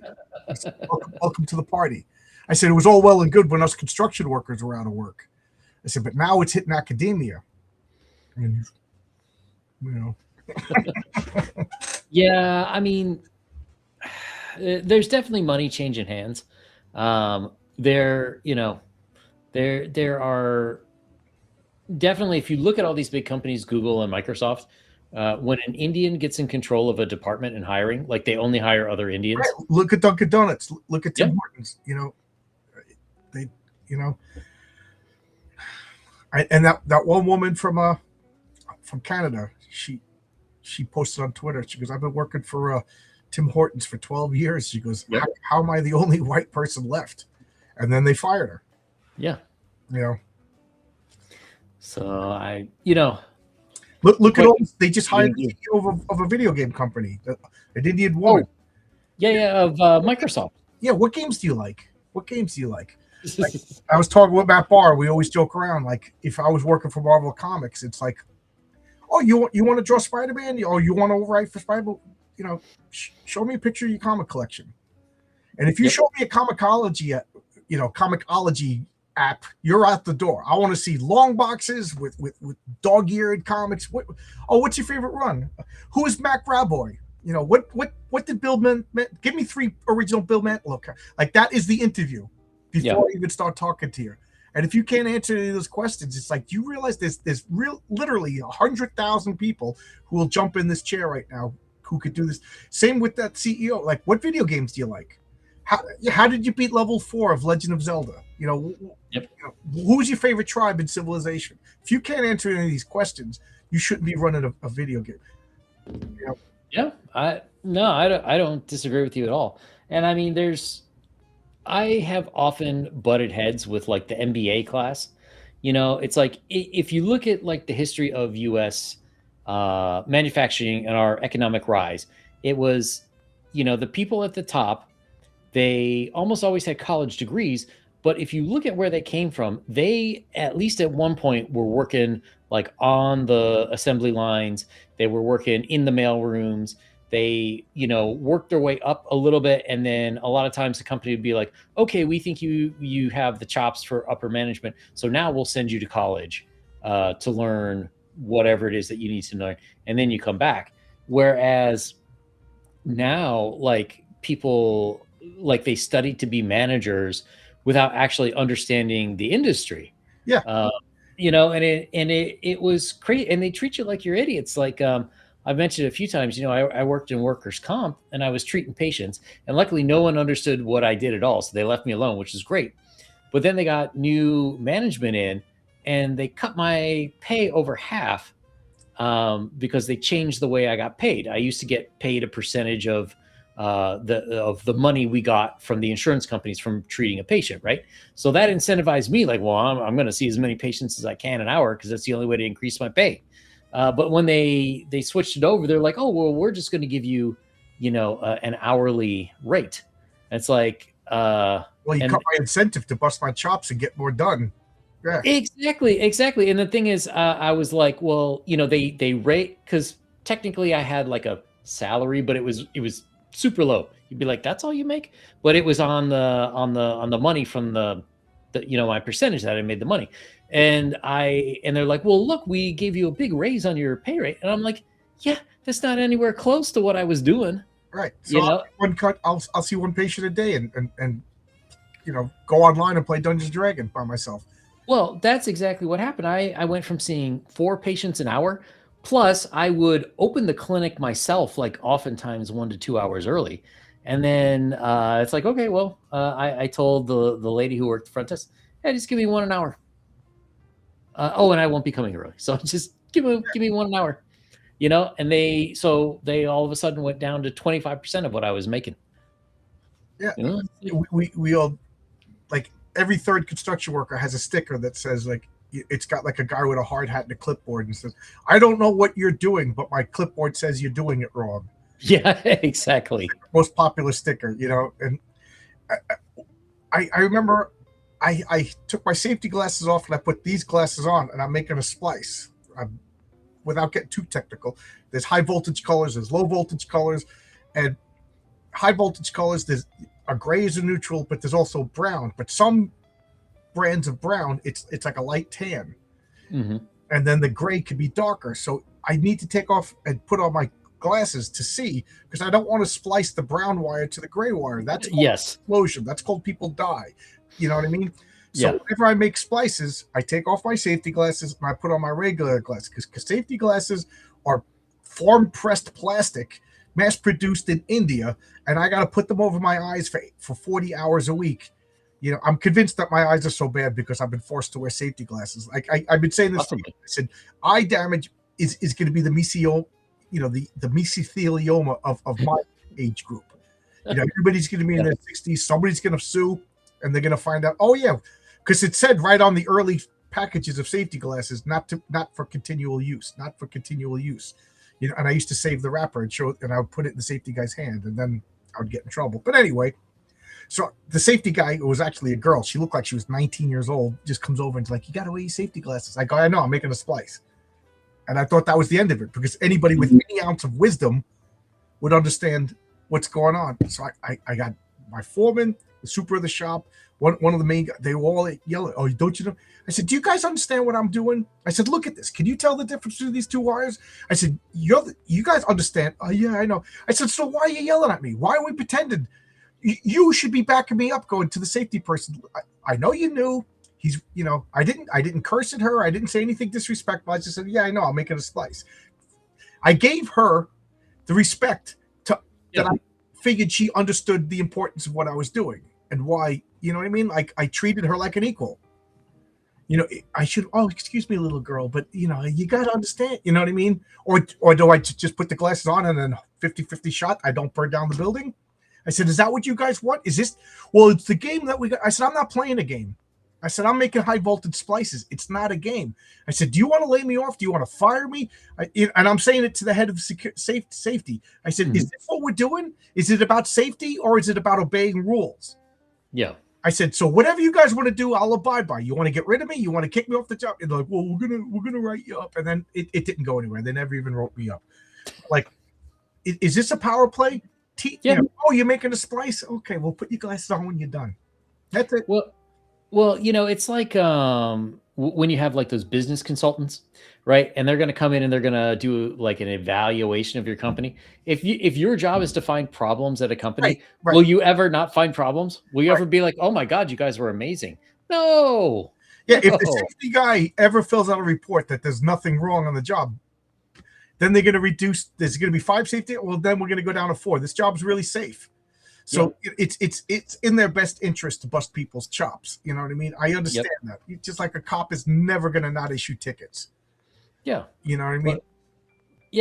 But it's like, the thing that gets me is like, I see that as them taking money out of your pocket and putting into yours. Especially when you get into situations like where you could lose a job, you could be docked pay. If they're docking your pay and they're getting money, and especially in situations where they'll get bonuses, like that just Well, the cheeses safety me guys off. don't make any money off of but what happens is the insurance companies, because my company, I'm my electrical company will have an in-house safety guy, and Mhm. we always joke they find the biggest dick electrician and make that guy the safety guy, or Yeah. the guy who's not a good, like those who can't teach kind of thing. Yeah. Sometimes you'll just get a guy who's injured and he's not ready to retire. Mhm. You know what I mean? And he'll be a safety guy, and they're usually pretty cool. Like, hey, the foreman's coming. I'm gonna put on a big show, but it means nothing. Kind of thing.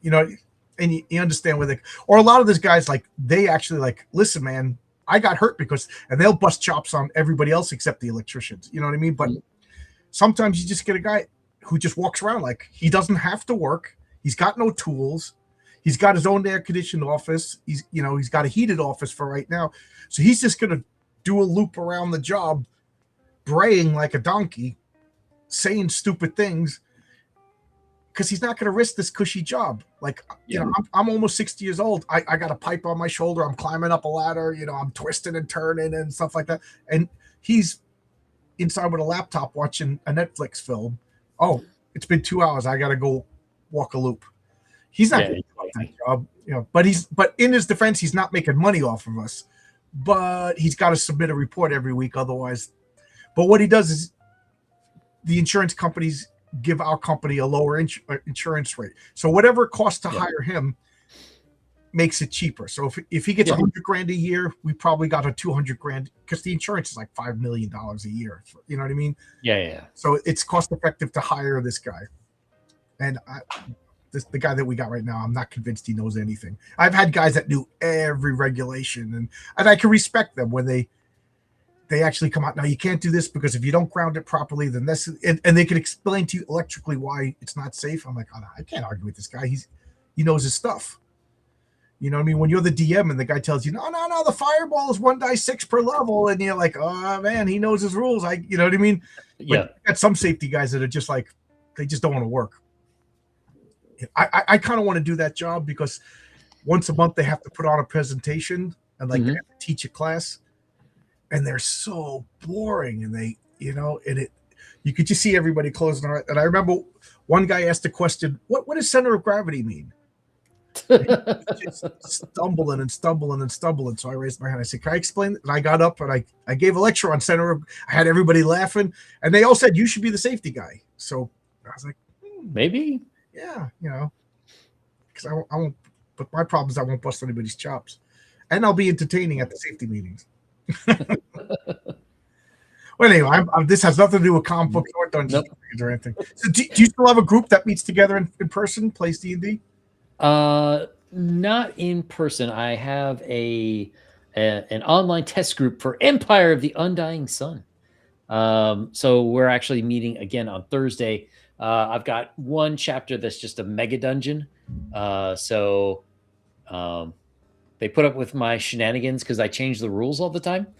Because it's a test group, and I'm like, I'm going to change things, see how they work. And so I went back and looked at some older rules, like especially from the 1E era, on like how to run dungeons. Because in the newest version, I didn't realize until I started doing like a mega dungeon, like how much they cut.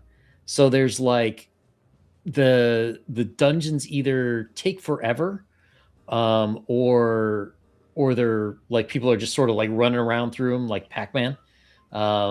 They don't, like in previous ones, like you get around more or less, and like you could do certain things in around, like you can investigate for doors, you could collect things, you could keep watch or whatever, and so every round, the DM would be rolling for, like, to see if there's monsters or whatever, if you have any sort of encounter, but they don't have that for whatever reason in the newer version. So I went through and like I'm throwing in some optional rules like that to make it. You have to put enough pressure on the players so they don't feel comfortable, or else they're just going to screw around. Yeah.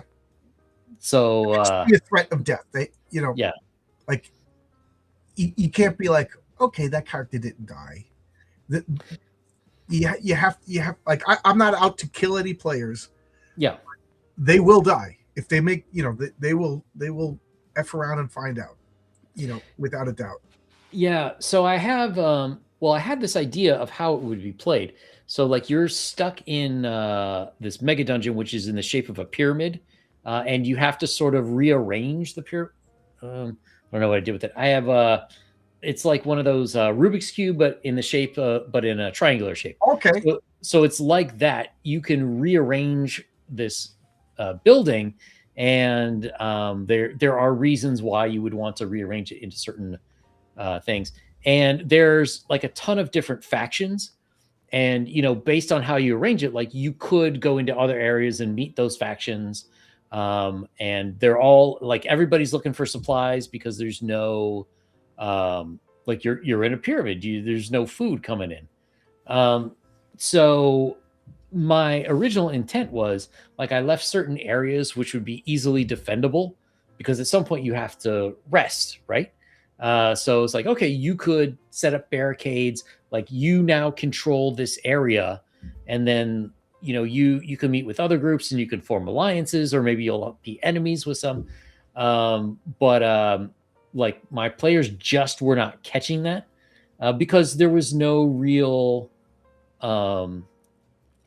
there was no like specific like, okay, if you're gonna rest for take like the night, we're going to have X amount of rolls to see if you get attacked. Or during the day, like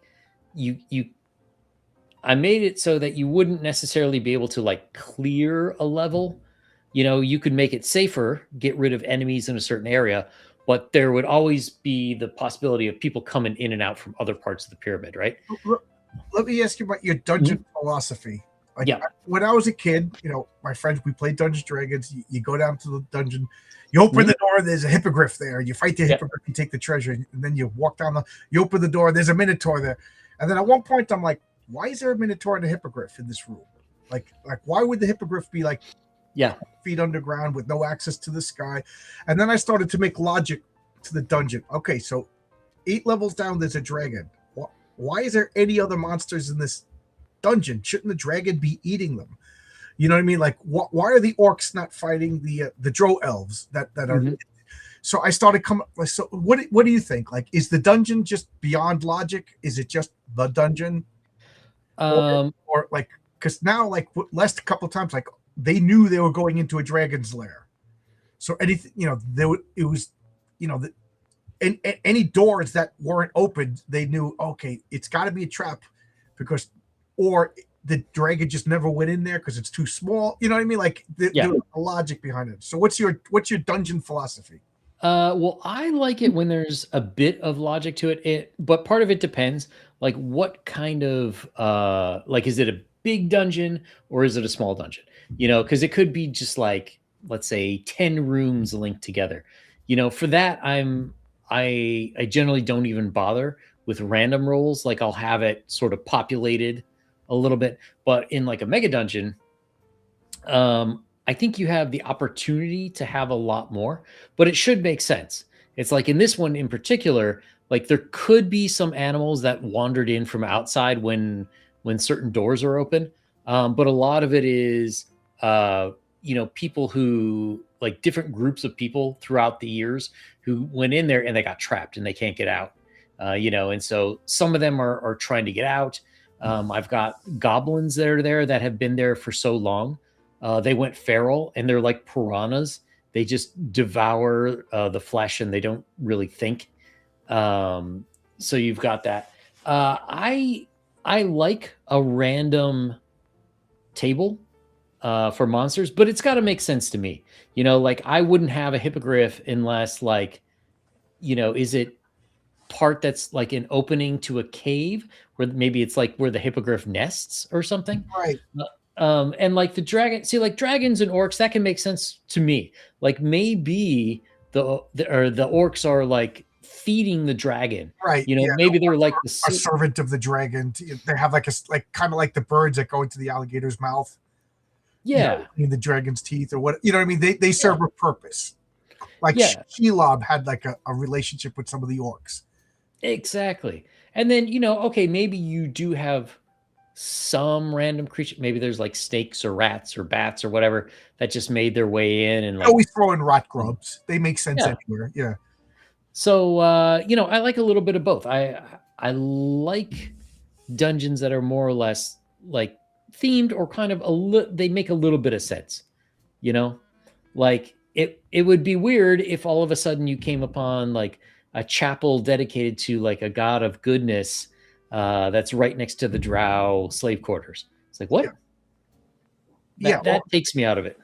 Yeah, like like you go down, like why all of a sudden is how there's just a room with a dragon in it. How did it get here? How does it get out? Mm-hmm. Does it eat? Like I always think of stuff like that. Like if I was to be a player and there's a dragon here, I'm like, okay, so there must be a way out. Because how did the dragon get it? Was it raised as an egg in this room? Is 100,000 years old room maybe? But I forget who I was reading. But his philosophy, and it's going to drive me nuts until I remember the guy's name. But he says, like, once you enter the dungeon, you're in the dungeon is its own dimension. Mm-hmm. It follows whatever rules. It's the dungeon rules.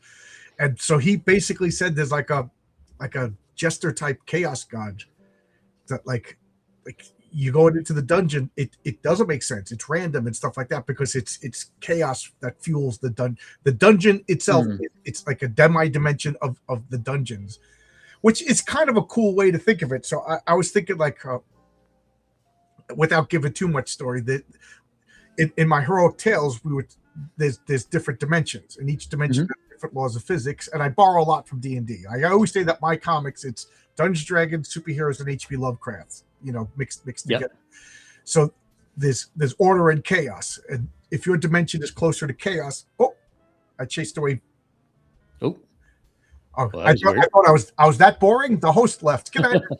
Like if you're closer to chaos, there's more magic. So the next dimension over, it kind of looks like Earth, but with magic. So and then the next dimension over, it kind of looks like Earth, but there's no magic. It's like maybe more sci-fi or whatever, whatever. To the point, whatever. If you get too close to, there's no magic whatsoever, and that's like the what's the name of that harsh D&D world with the blazing sun? Dark Sun. Yeah, that's like the Dark Sun is more close to it because there's like almost no magic and whatever. And then over here there'd be like a high magic world, but in the next universe over, magic is easily accessible, and the laws of science are a little less predictable. So science isn't as reliable now. So in that world, there's a council of magicians that are suppressing the scientists because they don't understand science. Yeah. So it's like the opposite of like an inquisition. So, so I was one of the magicians on this council of 12 is crazy. So I was thinking like this guy, wouldn't it be a fun story that he creates this like dungeon of like the most pure D&D dungeon. Like you open the door, there's an orc, there's poison needles in the door. You need the 10-foot pole, all the tricks and traps, and you don't need the logic, and it kind of shifts. But if you do figure out his logic, it could take you to this universe or this universe. You know what I mean? I kind of like a dungeon that like, okay, this is the Dragonlairs dungeon. The orcs there would be servitors of the dragon. Or this is the labyrinth of the whatever. So you'd find a lot of like stone gargoyles. Like there's a theme to this dungeon. It makes a little bit of sense. Oh, this is like a mushroom field because they all got to eat. And then they have like slave humans in raggedy clothes that just want to be liberated because somebody's got to do the manual labor. And then I like the idea of this insane dungeon that makes no sense. It's just pure D&D. Yeah. Hack and slash, makes no sense dungeon. So, have you ever watched Delicious in Dungeon? Is that the food? You mentioned that to me before. I got to watch it. I think you'd like that. It's it's on Netflix. And it feels like an old school D&D adventuring party. They're going through a dungeon, and then they just eat like everything that they fight, basically, because they don't have money for supplies. And that part's funny, but the dungeon in that is made that way. There's like a wizard who, like the dungeon shifts, as they're going through it. But when I'm creating a dungeon, like a bigger dungeon, I like to think of it as a descent into the underworld. Right. If that's what this guy was saying. It's like the proper laws of it follows its dungeon logic. Nobody, like he said, he goes, dwarves didn't dig this out. It wasn't. It's just the dungeon. It's the eternal dungeon. It's the primordial dungeon. Like it's Plato's cave, the dungeon. It doesn't. It doesn't need to, and it doesn't need to follow. You just need to survive it, and like it's self-populating or whatever. Like, and if I kind of like that, but at the same time, it's like I can't help but think like, okay, 6,000 years ago, the dwarves of Uktaktula, they delved this, and then the ancient demons took it over, and then that's why it's this, and that's why it's that, and that's why. But I'm like, man, there's a lot of those all over this world. Like every fourth step, there's a dungeon. Well, I mean, to me, that's why if you're like, I like actual dungeons in Dungeons and Dragons, but not enough people consider like a castle as a dungeon or like a town as a dungeon. And you can make those playable as if you were in a dungeon, but in different locations, just to sort of mix it up. Like, because to a certain point, it is like, how could there be that many dungeons, going into the underworld, all located right in this area? Like, right. What's up with this area? Like, I think like you could like a crazy magician just makes like a seed, and he plants it in the ground and it grows into a dungeon. Like you could have illogical, crazy dungeons, but even my brain, like, where did it come from? Why? So come up with a crazy solution. But at one point playing D&D, did you ever just like, okay, now we're just going to have a forest adventure, and now we're going to have a city adventure? Like, you know what I mean? Like at one point we left the dungeons, and it's very rarely do we do the traditional hack and slash 10-foot pole, check for poison needles, Well, I mean, first of all, you sort of need a palate cleanse, or being in a dungeon loses its excitement, because it's like, oh, it's like Tuesday. You know what I mean? So you need that. And then also, of course you want, like, to me, when I write one or I play one, I like when there's different settings, like, oh, we left the forest, now we're in the desert, and there's, mummies and spirits on the sands, and then like, oh, now we're going to have a pirate adventure, or, there's this volcano we have to go to. Like, I like Robert E. Howard style sword and sorcery books. And what was Conan doing? Like every time you saw him, he was in a different location. Right. And like, to me, that's what I enjoy more, is someone who, like, a character that gets to see all these different places. And, you like you were saying, like, to some extent, a forest has different physics to it from a desert. You've got a bunch of trees. It's going to obscure your vision. Maybe you can't move as fast because there's undergrowth and this and that. In the desert, like, okay, well, you can see if somebody's coming far off, but you have to worry about the heat, and you have to worry about your supplies, because, and you also have to worry about attacks from above now.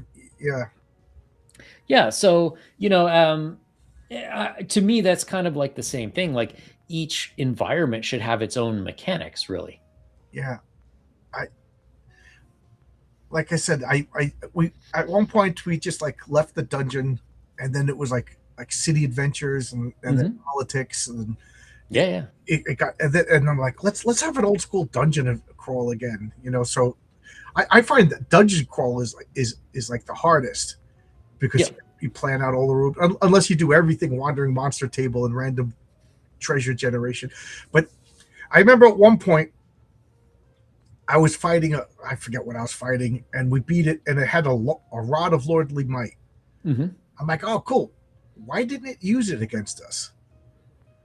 because Yeah. DM rolled it randomly, so like Yeah. so he's using a stick, and I beat him. So like I was like, oh man. So ever since that day, whenever you're fighting the evil paladin, he has the +5 sword, the shield, the armor, and he has everything on him.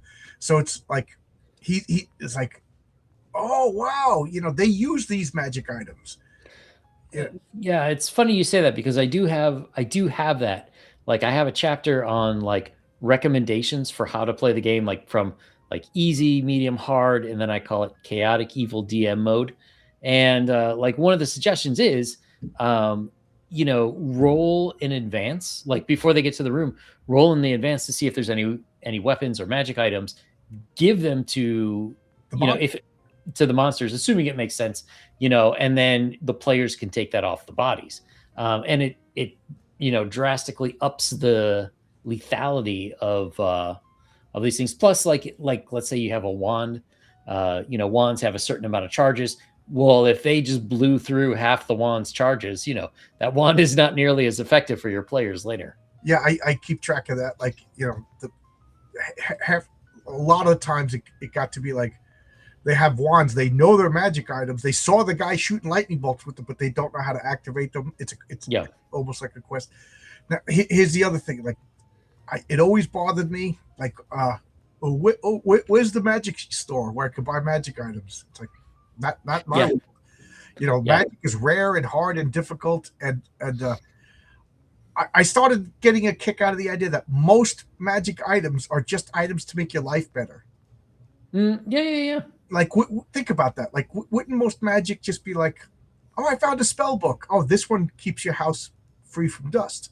This spell cooks your food. This spell purifies your water. This spell like doubles the amount of food. Things like that. This spell makes your crops grow. Because if you find real magic books, yeah, I don't know if you ever listened to a channel called Esoterica. Yeah. I've been listening to Eric, and he's going through a lot of magic spell books. It's always how to find treasure, love spells, and turn lead into gold. It's all quality of life magic. Yeah, love spells. It's not quality of life for the poor person affected by it, but like how about a spell that repairs leather? Like that's what. Yeah. Like Tensor's floating disc. What do I need this spell for? You know what I mean? I got a donkey or something like that in real life. Yeah, it's funny you say that because I had a character. I was playing a wizard, and that's why he was adventuring to get money to create these spells. And then he would create like, a wooden cabinet that basically has a cone of cold inside and like freezes your meat. And like he learned how to make like the like sort of like enchant weapons, but he would use it like on plows to make it easier for farmers to plow their garden.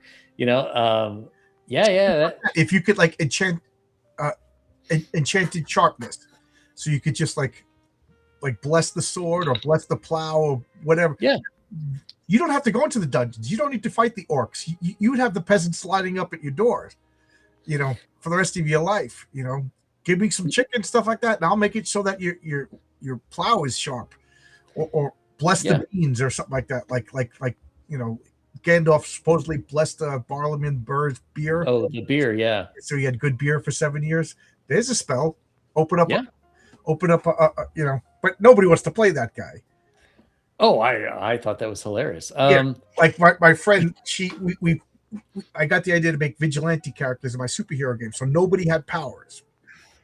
So everybody was like a Punisher, or if you read Ripper comics, everybody was like the Horseman. Nobody had superpowers. And she was like, all her skills were like, she could search the internet databases and find everything and correlate. And halfway through the adventure, she realized she's the one, she made an NPC. Yeah. Like, okay, so I sit in this office, you call me, she's like, I got to make another character, right? I'm like, yeah, if this character exists, I'll take care of this. You make a fighting adventure, you want to play John Wick. You don't want to play those women operators that set the rewards and but that's basically what she made. I have one chapter in the campaign guide where you go to a house and it's they say it's a farmhouse, but you go and it looks like a craftsman style house. And you go in and there's like a working stove, and this is a more or less a medieval world, right? So like a working, like your players can turn the knobs and the fire goes on. And it's got like a box, like a refrigerator basically, and a toilet. But it's like it's a wizard's house. But it's a modern So house. Yeah. yeah, so for the players in this world, like it's like amazing house of the future. But it's like the wizard, he trapped some fire elementals to make the stove. He the He has a toilet actually. frying box for television. Well, there weren't any televisions, but like the toilet had a disintegration orb like in the bottom, so when the water goes down, like it all You just flush it disintegrates. into the disintegration orb. Yeah, exactly. There's a sphere of annihilation there, so Yeah, don't dangle your stuff. it's yeah, well, it's funny because I say like it sends things to a pocket to another dimension, and if players flush 3 things in it, like it spits everything back up. The main city in my fantasy world where everybody was from, they had dwarves that built like sewer systems. Mhm. And then the dwarves found, I always say this word, odigus, those creatures that just eat. Oh, yeah. So they snuck them in as kids and bred them, and it says in the monster manual that they eat dung and extra stuff like. So that's their sewer system, Nice. and there's dwarves that like prod them so that they don't go, but they're happy to stay there because there's just waste going Free food, yeah. down these chutes that the dwarves made and stuff. So I got a kick out of it. It's like semi-modern plumbing using carrion crawlers and Yeah. neo otagus and whatever. Well, and I mean, why wouldn't they? That's, people have been trying different ways. There have been, like, I think it was in Crete, they had like basically public toilets where you go sit down, and they diverted like part of a river to like go under it. So you poop and it like just takes it all away. Like, of course, people are going to do that. Right. Yeah, I know that in some I think it was Vikings, I'm probably wrong, but they basically built like bridges over rivers that were outhouses. Yeah. So you walked on the outside of the bridge, you opened up the outside, and there's a whole bunch of them, like a bunch of porta potties. You did your business, it dropped into the river, to the woods to grandmother's house it went. Yeah. Yeah. And hope you don't live downstream from that. Yeah, don't live downstream. Yeah.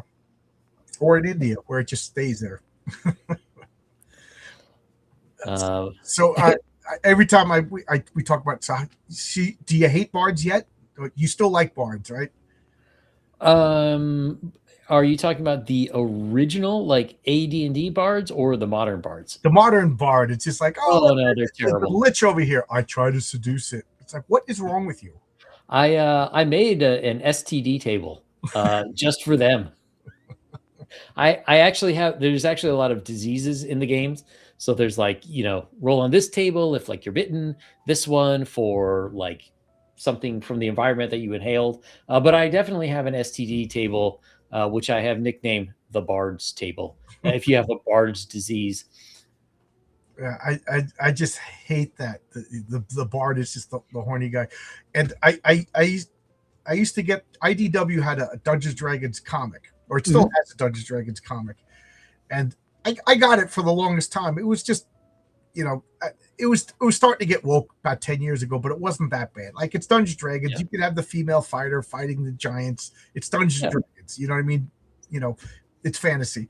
But like the last issue was about a Modron, from the lawful neutral dimension that was questioning its gender identity in a world of rigidness. It's lawful neutral. So I was like, but I had pre-ordered it, and it was like 5 issues. So I was like, I got to get these last 2 issues just to see how it ends. And then the series after that, I was like, I'm not getting it. But I'm so glad, because the dragon, the party was like this, like elf with like a rainbow cloak. Oh, I forget what the paladin looked like, but it was like, and then a female dwarf with the beard, and then a black dwarf with a purple beard. And I'm like, this does not, like, I remember D&D, the standard was call to adventure. Call to adventure. Nothing about this was call to adventure. And I guarantee you the first 3 issues, I didn't read it yet. I don't even think it's out yet, but it's like, I bet you it's just like, let's bake bread, and like, this is my dwarf. It's like, okay, you guys can play your Dungeons Dragons, but like, I gotta say the Pathfinder comics are still good. It's still, although like the female elf cleric is in love with the female human half elf wizard, you know what I mean? But at least they're still killing monsters and skulls and stuff. But man, is this what D&D is? Like, you got more of a finger on the pulse of D&D than I do. Is it? It kind of depends. It's one of those things where D&D has become like a lifestyle brand. And I think a lot of the people who are into that kind of playing are more like they make characters more than they play the game, if you know what I mean. Yeah. And I think that's sort of become the norm. But so there were a bunch of live play shows that got really popular.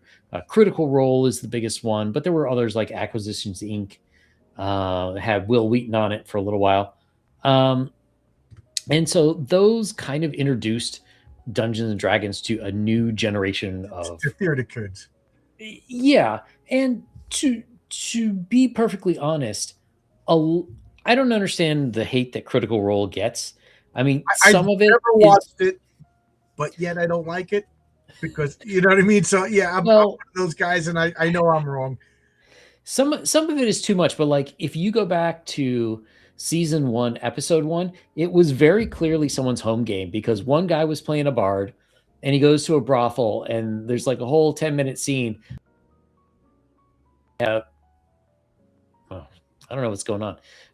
So they have this bard go to a brothel and it's like, okay, well, you can have 2 gnomes or we have an elf girl or this and that. And you're like, and it's like, that is exactly what would happen at home.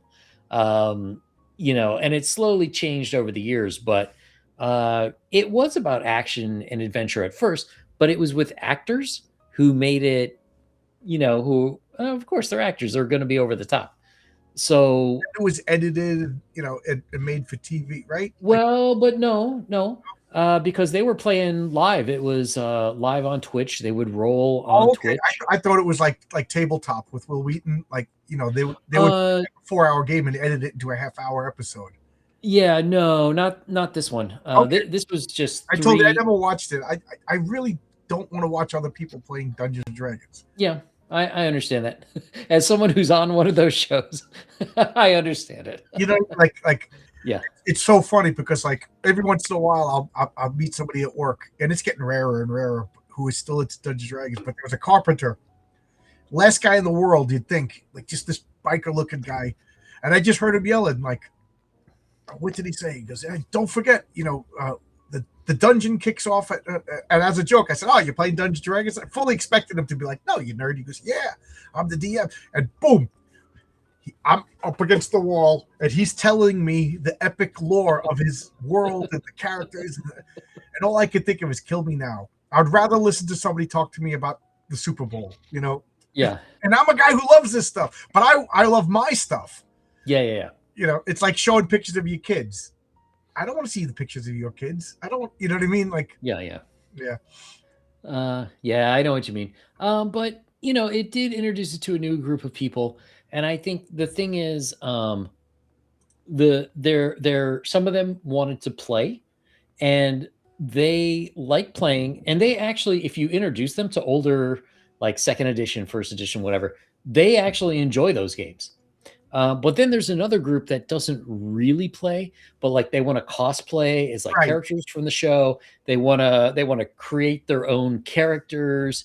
They want to tell their stories, and Yeah, that's the thing. Like, the thing with backstories. I like it when people make backstories for their character, but a backstory should be 2 to 4 sentences. Right. Like I am from a noble family. I am 76th in line for the throne. Um, my parents didn't have any money for me because I'm like the 12th kid. So I'm adventuring to get money to like move up in position to be king. Like that's nice. Goblins killed everyone in my village. Now I must exterminate all goblins. That's nice. Yeah. My family's poor. I'm adventuring to get money for them. I You was know, left on the doorstep of the monastery, and I grew up in the faith of Iluvatar, yeah, and now I'm out into the world for the first time to find out who I really am. There you go. yeah. See, like as a DM, I find that helpful, because then I can like sort of like bring up things that are relevant to the characters. But there are people like I had one guy so for my test groups, I always interview people first. One to make Just sure grab that a soda. It's right here. I can still hear you. all right. I always like do an interview first to make sure I'm not getting like some crazy person. And one guy's like, "Oh, okay, I have this backstory. See, you meet my character in a tavern, and he raises a hand, and the water turns blue, and then he raises the other hand, the water turns red, and I was like, "Yep, okay, nope, thank you, sorry, it's not going to work." You failed the interview. Yeah, exactly. There are definitely people who get way too invested in it, and then the other thing I hate is like I can understand being a little frustrated if your character dies. But at the same time, you are playing a game where death is possible, which makes the victory sweeter. So you know, don't throw a fit. Right. I always tell my players there has to be a chance of success, otherwise it's not right. And there has to be a chance of death and failure, otherwise it's not. You know, it's meaningless. If I, but I will say, like a new player who doesn't know what they're doing, I will fudge the rolls and stuff like that. But like my friend Paul, we've been playing 20 years. Like, and it's funny because every once in a while I'll be like, "What exactly are you doing?" And those got to be the scariest words because then they all sit up because then they know this means business. What exactly? Tell me exactly what you're doing. Uh-oh, those are the words that mean this death is going to happen. Like I had one character, and I can't believe I let it go. Like he was basically working with the equivalent of like a sci-fi nuclear bomb. Mm-hmm. It was a superhero story, and he could have, if he botched the roll, it could have. So 1 out of a 20 is the worst thing in D&D. A 1 is the best. If he rolled a 20, it would have made the sun go supernova, and I was ready to be like, that's the end of my game, because I'm too anal retentive to start all over again. You know what I mean? Like we literally have to play it. So I was just like everybody was nervous as he rolled the dice. And I'll never forget, he rolled a 15. I was like, I think I went a little too far. Like the stakes were a little too high at that point. Like, 20 years of playing and we're done. Yeah. We died in a supernova. That was the end of our world. Nice. Yeah. Well, we have been at it for quite a while, and yeah, I know. I could talk all night. I've got an early morning, unfortunately. But so why don't you tell everyone where they can get Heroic Tales 1 and 2? And so Heroic Tales 1 and 2 is still available at Fund My Comic. You can go to Fund My Comic. Heroic Tales 2 is the active site. That is going to be the active site until I have a store in the works, and that's just going to be called Heroic Tales the Store. And that nice. So that's going to be my eternal store. It's not ready yet; it's being edited. But right now, go to Fund My Comic, Heroic Tales. You'll find it. Issue 1 and 2 is all I have, and it's still available. I got T-shirts, pint glasses, water cups for things like that, stickers, cards, all the things. And sooner rather than later, I'm going to be launching a campaign for Patriarch #1 or Nice Fu Blue Christmas, depending upon which one finishes first. And then and I got other stuff. So I got a whole bunch of stuff coming down. Like it's a slow burn right now, and then all of a sudden there's going to be a lot. So you'll see. I made 80 pages of comics last year. My goal this year is to do 81. and every year, and of course to make the comics better and better. Oh, I forgot to mention, I have a 12-page story in a comic called Punchline, which is Bill Williams's comic by Antarctic Press. He's going to do Punchline, giant size Punchline #1, and he asked like 5 teams to do 12-page stories. So Bill Willingham, who all of us probably know from Dungeons and Dragons, and he's doing a story. So I'm going to be in a comic with Bill Willingham. I'm so nice. Excited. It's going to have my characters, and it's going to be in comic book stores. I'm so excited. So that's 12 pages that I already know is coming out this year. Patriarch is 45 pages. So, King Fu, I think, is 15 pages. So I got to get more stuff out to beat my 80-page. I fired some missiles into a nuclear reactor at Gamma World. There you go. Yeah. I guess the last thing I'll ask you, did you ever have a total party kill?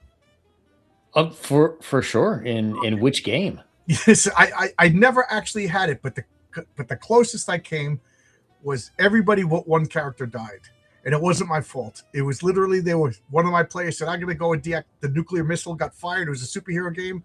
He goes, "I'm going to go up there and deactivate it." I said, "Okay."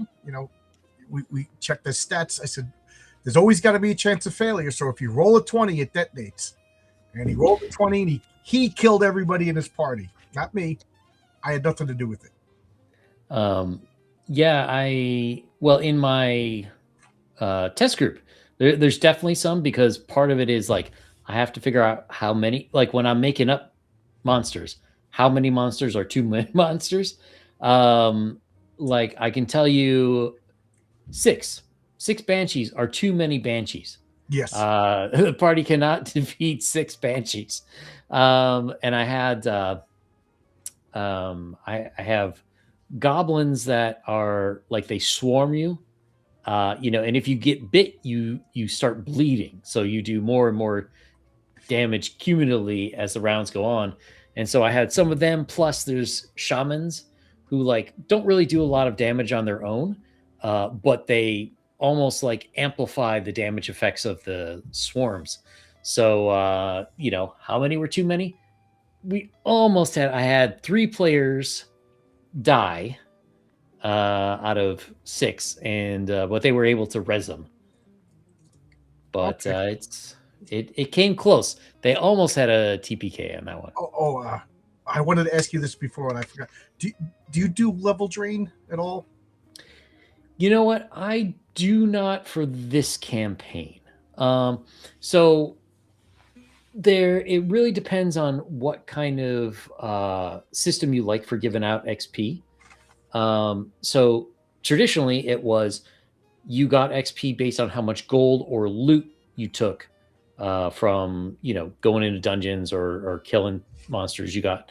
The problem with that is, like, if I have if my character can't use a wand and I give it to somebody else, like potentially other people are always getting the XP, right?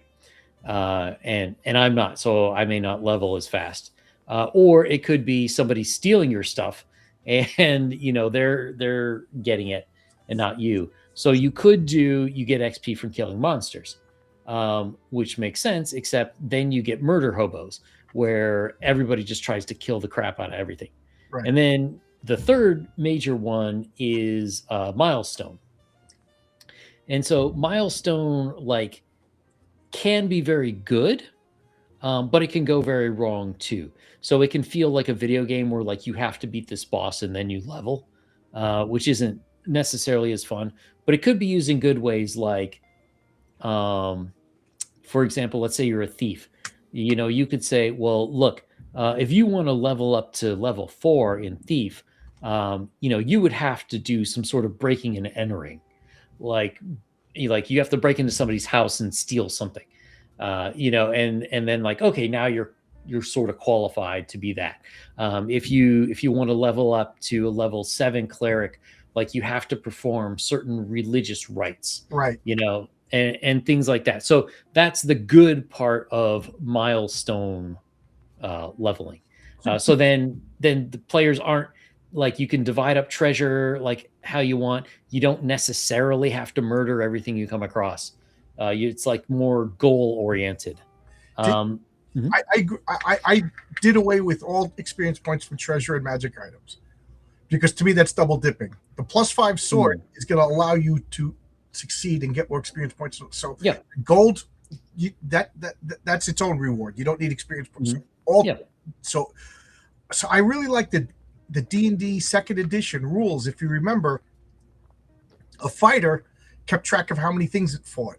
Mm-hmm. Like like I remember Keith, he was the fighter. So at the end of every adventure, he'd be like, I killed 20 goblins and this, and then it was 10 times the experience levels of whatever, and that was his experience. But the wizard, he kept track of how many spells he cast. I cast 8, 9, and that gave, and then the priest, did he do this? And then the thief, I stole this. So they all had to do stuff within their class, and then of course, like if they fought the hippogriff monster Hydra thing, then I would take the experience points and I divide it equally among all the players. And even the dead ones. So like, if there was one player, he only got, so it kind of rewarded keeping everybody alive. You know what I mean? But I no treasure. Just you pick up a bag of gold, all of a sudden I'm 14th level. You know what I mean? This is a super valuable gem. I got no. The value in itself is its own reward. The magic item itself is its own reward. But I did give you magic experience on magic items if you created them. That to me was worth it. But anyway, the goal of the game is to have fun. Exactly. So if I found out that nothing sucked the fun out of players than level drain. You could see their face, like they would rather their characters. They were just like, oh, so the last 3 adventures was for nothing.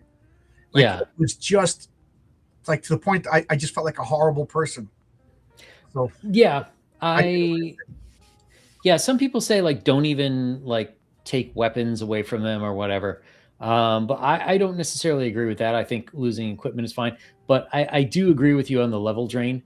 Like Bob Jester here says, I like to use ability score damage instead. It's nasty, but I think it fits better. So like I do have some creatures that will like lower your intelligence or, in some roundabout ways. Like I have creatures which will give you potentially a disease, and the disease can like, maybe it'll lower your strength because you're weak, or like it'll make you break out in boils, which lowers your charisma. So I don't necessarily mind that because there are other ways of like recovering, through like healing or different magics and whatnot. So to me, like that's okay. Right. Like I kind of homeschool my villains vigilantes, like there's body, mind, and soul. So like, like endurance, agility, and strength would be stats that are body. Mind would be intelligence, charisma, and will. And then soul would be humanity, divinity, and why can't I remember the other one? But so all these stats. So like the wraith would do a damage to your soul stats. The poisonous snake would do damage to your body stat, and then the mind flayer would do damage to your mental stats. And it makes sense. And there's a threat. There's and you could get healed up, but just taking away somebody's level. I like I said, I have no problems killing your characters, but like just ruining the fun of the players is just that's the worst thing you can do. Yeah. So I did giving them choices. I did have one player who was a paladin, and his the goddess he worshipped was a goddess of life. And they found themselves in a situation. They were in a tournament, and whoever wins the tournament, they can ask a different god a question, and that god would answer. And the way that happened is they do like human sacrifices. They basically boiled them a lot, braised them alive in a giant bronze ram statue. And as the people screaming as they die, it came out as the voice of this god. So he lost all of his paladin powers because that's a big no-no according to his god. Right, yeah. So he was just like fighting around kind of as like a lame version of a fighter. And now I gave him the ability to fix it. He had to he had to start converting other people to worship his goddess. And then, once he got enough, then okay, she forgave him and he got his powers back. But I think things like that, which sort of has the same effect as taking away levels, but it's It makes sense because like getting bit by a vampire. I never saw how that drains your level. Like like a vampire is dangerous enough. You're gonna it'll just kill you, and then if it kills you, you come back as a non-player character. Like I'll never let a player. Oh, you're a vampire now? No, enough. You died. You're somebody else. But like I'm trying to remember the wraiths. There was a specter. Wraith. Dead. Drain your level. It's just not fun. You could just see the light go out of the players' faces. I saw that once or twice, and I'm like, I'm never doing this again. Necrotic damage do not heal as fast. Takes a week to. Yeah. Like in my superhero game, there's hits, and then there's critical hits, and so if your healing rate is 1 in Villains Vigilantes, that means every day you heal 1 hit point. But if it's a critical hit, every week you heal 1 hit point. So like you break your arms, like it makes sense. Like you got 7 hit points, it's going to take you, and you take 9 damage, and you broke your arm. How long does it really take to heal? That is one of the downsides of the 5th edition, is that you basically heal all your missing hit points overnight. Oh, really? Yeah. Yeah. Like I said, I stopped at 2nd edition. I personally do not like that. Like wounds like that, like if you broke arm or if you're missing a limb or something, and they use magic to heal it, it may take a while to come back. But there's alternate rules for it. So like, for example, they call it a long rest, which is supposed to be like 8 hours of rest at night. So you could switch it to instead where a long rest is you have to take a full week off and do nothing, basically.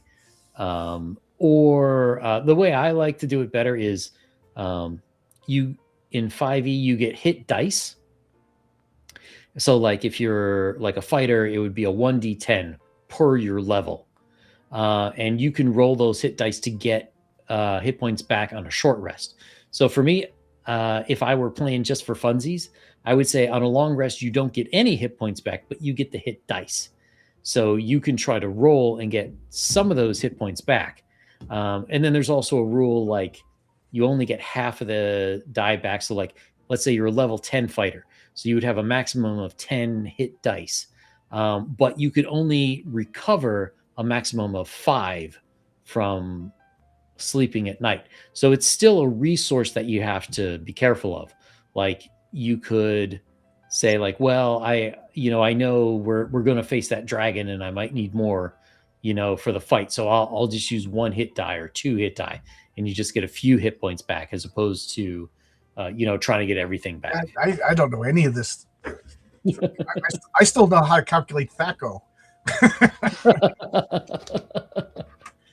Yeah, they got rid of THAC0. Now, I didn't think it was that tough. No. But I mean, it's easier now. It's like you roll a number.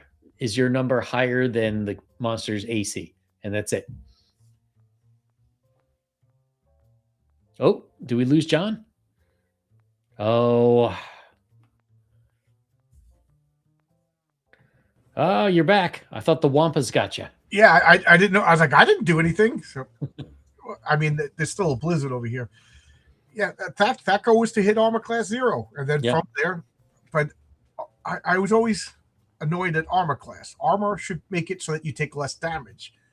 See, I agree with you, actually. Yeah. You know what I mean? Like a guy in plate mail is easy to hit, but it's hard to hurt. So, that's one of the things I play around. When I'm ready for it, I'll definitely be talking to you about making my own rules for a role-playing game. And that's going to be one of the things, is that armor protects you from damage, not makes it harder to be hit. Like, guy in plate mail is not jumping over the swords and stuff like that. And I always hated that. Like, okay, I'm going to roll the dice. Only an 18, 19, or 20 hits this guy. So it's real hard to hit him, but then I'm going to do maximum damage. Yeah. You know what I mean? No, like, do you ever remember a game called Man, Myth, and Magic? It sounds familiar, but I never played it. It was a contemporary with second edition D&D, and we kind of had like friends. Like you were the DM for Dungeon Master, you were the Dungeon Master for a Gamma World, and I was the Dungeon Master for Villains and Vigilantes. And Man, Myth, and Magic I always liked because it made sense. Your armor class, everybody hit. You always hit, but your armor class made it so not that you rolled a percentile dice to hit, and your armor. And so, like, I forget exactly. I'm sure I'm misrepresenting it, but basically, when you hit, you did 100 damage, and your armor subtracted from the damage. You know what I mean? So, so you rolled your percentage, and then you added the difference, and that's how much damage you did. You know what I mean? So the better the armor, and then of course you had agility that modified stuff like that. So like it would matter. So I just thought it was so much better. The damage was based and how on your actual arm. I know I'm misrepresenting it. No, I kind of like that system too. To be perfectly honest, like like a leather thing would reduce the damage by 5. A breastplate would reduce it by 15. A full suit of armor reduces by 25 or whatever. Right. And to me that makes sense because if you're getting beaten around by a dragon, like the armor will help somewhat, but you're still going to get crushed. The only thing I don't like is the auto hits. There's a new system called Draw Steel. I play in a game with some friends, and that they have you automatically hit. It's but you roll to see how big you hit. And I don't know. I kind of like it better where when you're at lower levels, you're not hitting nearly as much. Like it's a big thing if you do get a hit, and that one hit will probably be able to kill whatever because it's a low level. I remember the argument that we made because I don't know about you, but we did a lot of fighting. Mm-hmm. Very rarely did you throw a punch and not connect. Yeah. You know what I mean? So even with the sword, you're going to connect. So like Myth and Magic, when you were meleeing, you almost always hit. Unless there was some sort of like weird circumstance, but with like bows and arrows from a distance, you didn't always hit. Most bullets miss if you're shooting guns at people. So it just made like to be a better system. Like I don't know, like you've this is gonna sound somebody's gonna clip this and put this on a trash cast. But you ever fight a toddler? They're constantly hitting you, but it doesn't hurt. Like that meme. Yeah. 100% attack damage, 0. That's the way I picture like knights fighting a dragon would be. Yeah. Were hitting unless that dragon was in the air. It was constantly hitting it, but it was an effective blow. What does Bob just to say? Palladium does the same thing, but 5 or better but then armor takes. Yeah. You could whiff. Some people have thrown punches and totally missed and then fall down or whatever. Yeah. Do you like critical hits? I know you said let's go. I'm sorry. I can talk forever. It's all right. Yeah, I like it. I like them. I think they're fun. I think that at times it can get a little ridiculous. There's like if the exploding dice system of critical hits. Yeah. So like you could turn like a 1d6 into like 36 points of damage if you got real lucky. That gets a little ridiculous to me, but you know what? That would happen so rarely. It's just fun. I remember we had like an arrow, and it had the skill, and you took time to aim. So like if you had 2 actions that turn and you gave up 1 action to aim, and you had the skill, you would roll a 1 dice 6, and if you rolled a 6, you get another 1 dice 6 because you're taking your time and you're doing the cool guy thing. And we just loved it. Like every guy wanted to do it. Like I don't think anybody got more than 4 dice, but how cool is that to just do this real cool shot? It was a little bit more complicated than that, but I'm making it easy. The same. And then we brought it over to like sniper rifles. If you added your accuracy to, so if you roll 1 die 8 for the bullet and your accuracy is 5, all you really need to do is roll a 3 or better. And you get another die, so you could really, really, and you don't survive being sniped. Yeah. So that's, I don't know. don't mean to get your stream taken down, but we're talking Dungeons and Dragons, ladies and gentlemen. The powers that be. It's all fantasy. Yeah, it's all fantasy. That's good. I got nothing else to say. Yeah. I can talk forever, and I it looks like work might be closed tomorrow, so I'll talk all night. But you got to go to work. I've got to get up a little bit in the morning, but thanks for coming on. Don't be a stranger. We'll have to figure out how to schedule something in the future, since you're doing the night shifts. All right, is this like permanent, or I mean, eventually whatever you're working on has got to be done, right? I was just about to say that in construction, all the bad jobs end, all the good jobs end. So the way that they allocate the money in 2 months. So it's 8 weeks. So usually they'll tell us by the 6th week if we're redoing. And every time, we're not. This is the end of this shift. This is the end of this shift. This is the end of this shift. Oh, we're doing it again. It just seems to be so. Or somewhere around. What is this? I think the end of March, they'll tell us whether or not we're going to read.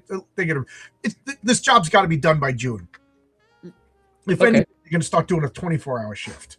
Yeah, I don't see. There's no way.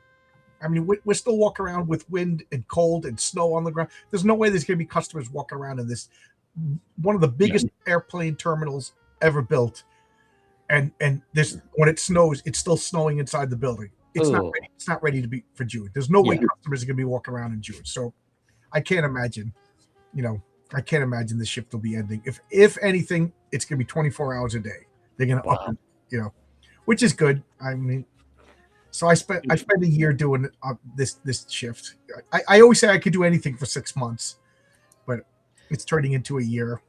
Yeah, well, it's good for your wallet. Yeah, it's and it's funny because at work, it's just like if you get laid off, things are booming so well that like my foreman will lay a guy off, and then it tells the union hall, and then now they updated the computers, so guys will be working and they'll get a ping on their phone.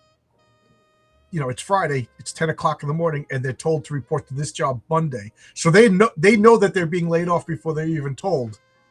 You know what I mean? Yeah. So it's like, oh, okay. So it's just like they go home. You know what I mean? It's like our relationship's over. So it's like that's how good it is. It used to be you got laid off, guys would start crying because it meant you were out of work for 11 months. Yeah. And New York City upped unemployment. It's $850. That's rough. Like me, if you're on unemployment. So it's just like $850 a week, not working. I don't have to commute. I don't have to bust my chops. Or we say it's a 2-hour wait for a new job. So it's like the foremans don't bust our chops anymore. It's like you have no power here. It used to be like layoffs are coming and guys would be like, please don't lay me off. Like you'd see guys literally crying, but now it's like, hey, lay me off. I'll go to another job. It's okay. I didn't like this job anyway, but I like this job. The guys are nice. The foremen, it's always the same. As long as the guys are nice, it's always dependent upon the foreman. If the foreman's busting your chop, it's a bad. My foreman's a great guy. He's just a great guy. And to the point where we want to do a good job because he's so nice. You know what I mean? I've had foremans that were just like, I'm not doing anything. I want this guy to look bad because he's such a jerk. But my foreman's such a nice guy that would go above and beyond. Yeah. But that has nothing to do with D&D or comic books. All right. Well, it was good for a living. Is that your job? Are you a carpenter now? No. Oh. I am mostly retired. Oh, good for you. Mostly. Still do a little work every now and again, but hopefully I'm looking at 2 more years. Nice. 2 more years, yeah. Well, the nice thing about being an electrician too is if you want to just pick up a little bit of extra work. Right. No electrician's going to starve to death. Yeah, exactly. And you say, I'll do a little residential, install some switches or whatever. I was talking about that ring cam. There's not a day goes by where messages come up. Does anybody know an electrician? Does anybody know an electrician? And I tell my wife, I said, tell the neighbors I'm an iron worker. Yep. Nobody needs iron work in their house. But once they find out you're an electrician, like, can you come over and check out my light? I'm like, absolutely no. No, I do not want to. Because that is the worst. fixing somebody's house that was built in like the 60s. It's like I got to tear apart everything. Can you put it out here? Yeah, I could, but I don't want to move into your house. Yeah, I know exactly how that goes. Yeah. All right. So Man, well, Tales on Fun My Comic, John's Longbox on YouTube. That's all my stuff. Yep. Link to his channel is pinned on YouTube, so go check it out.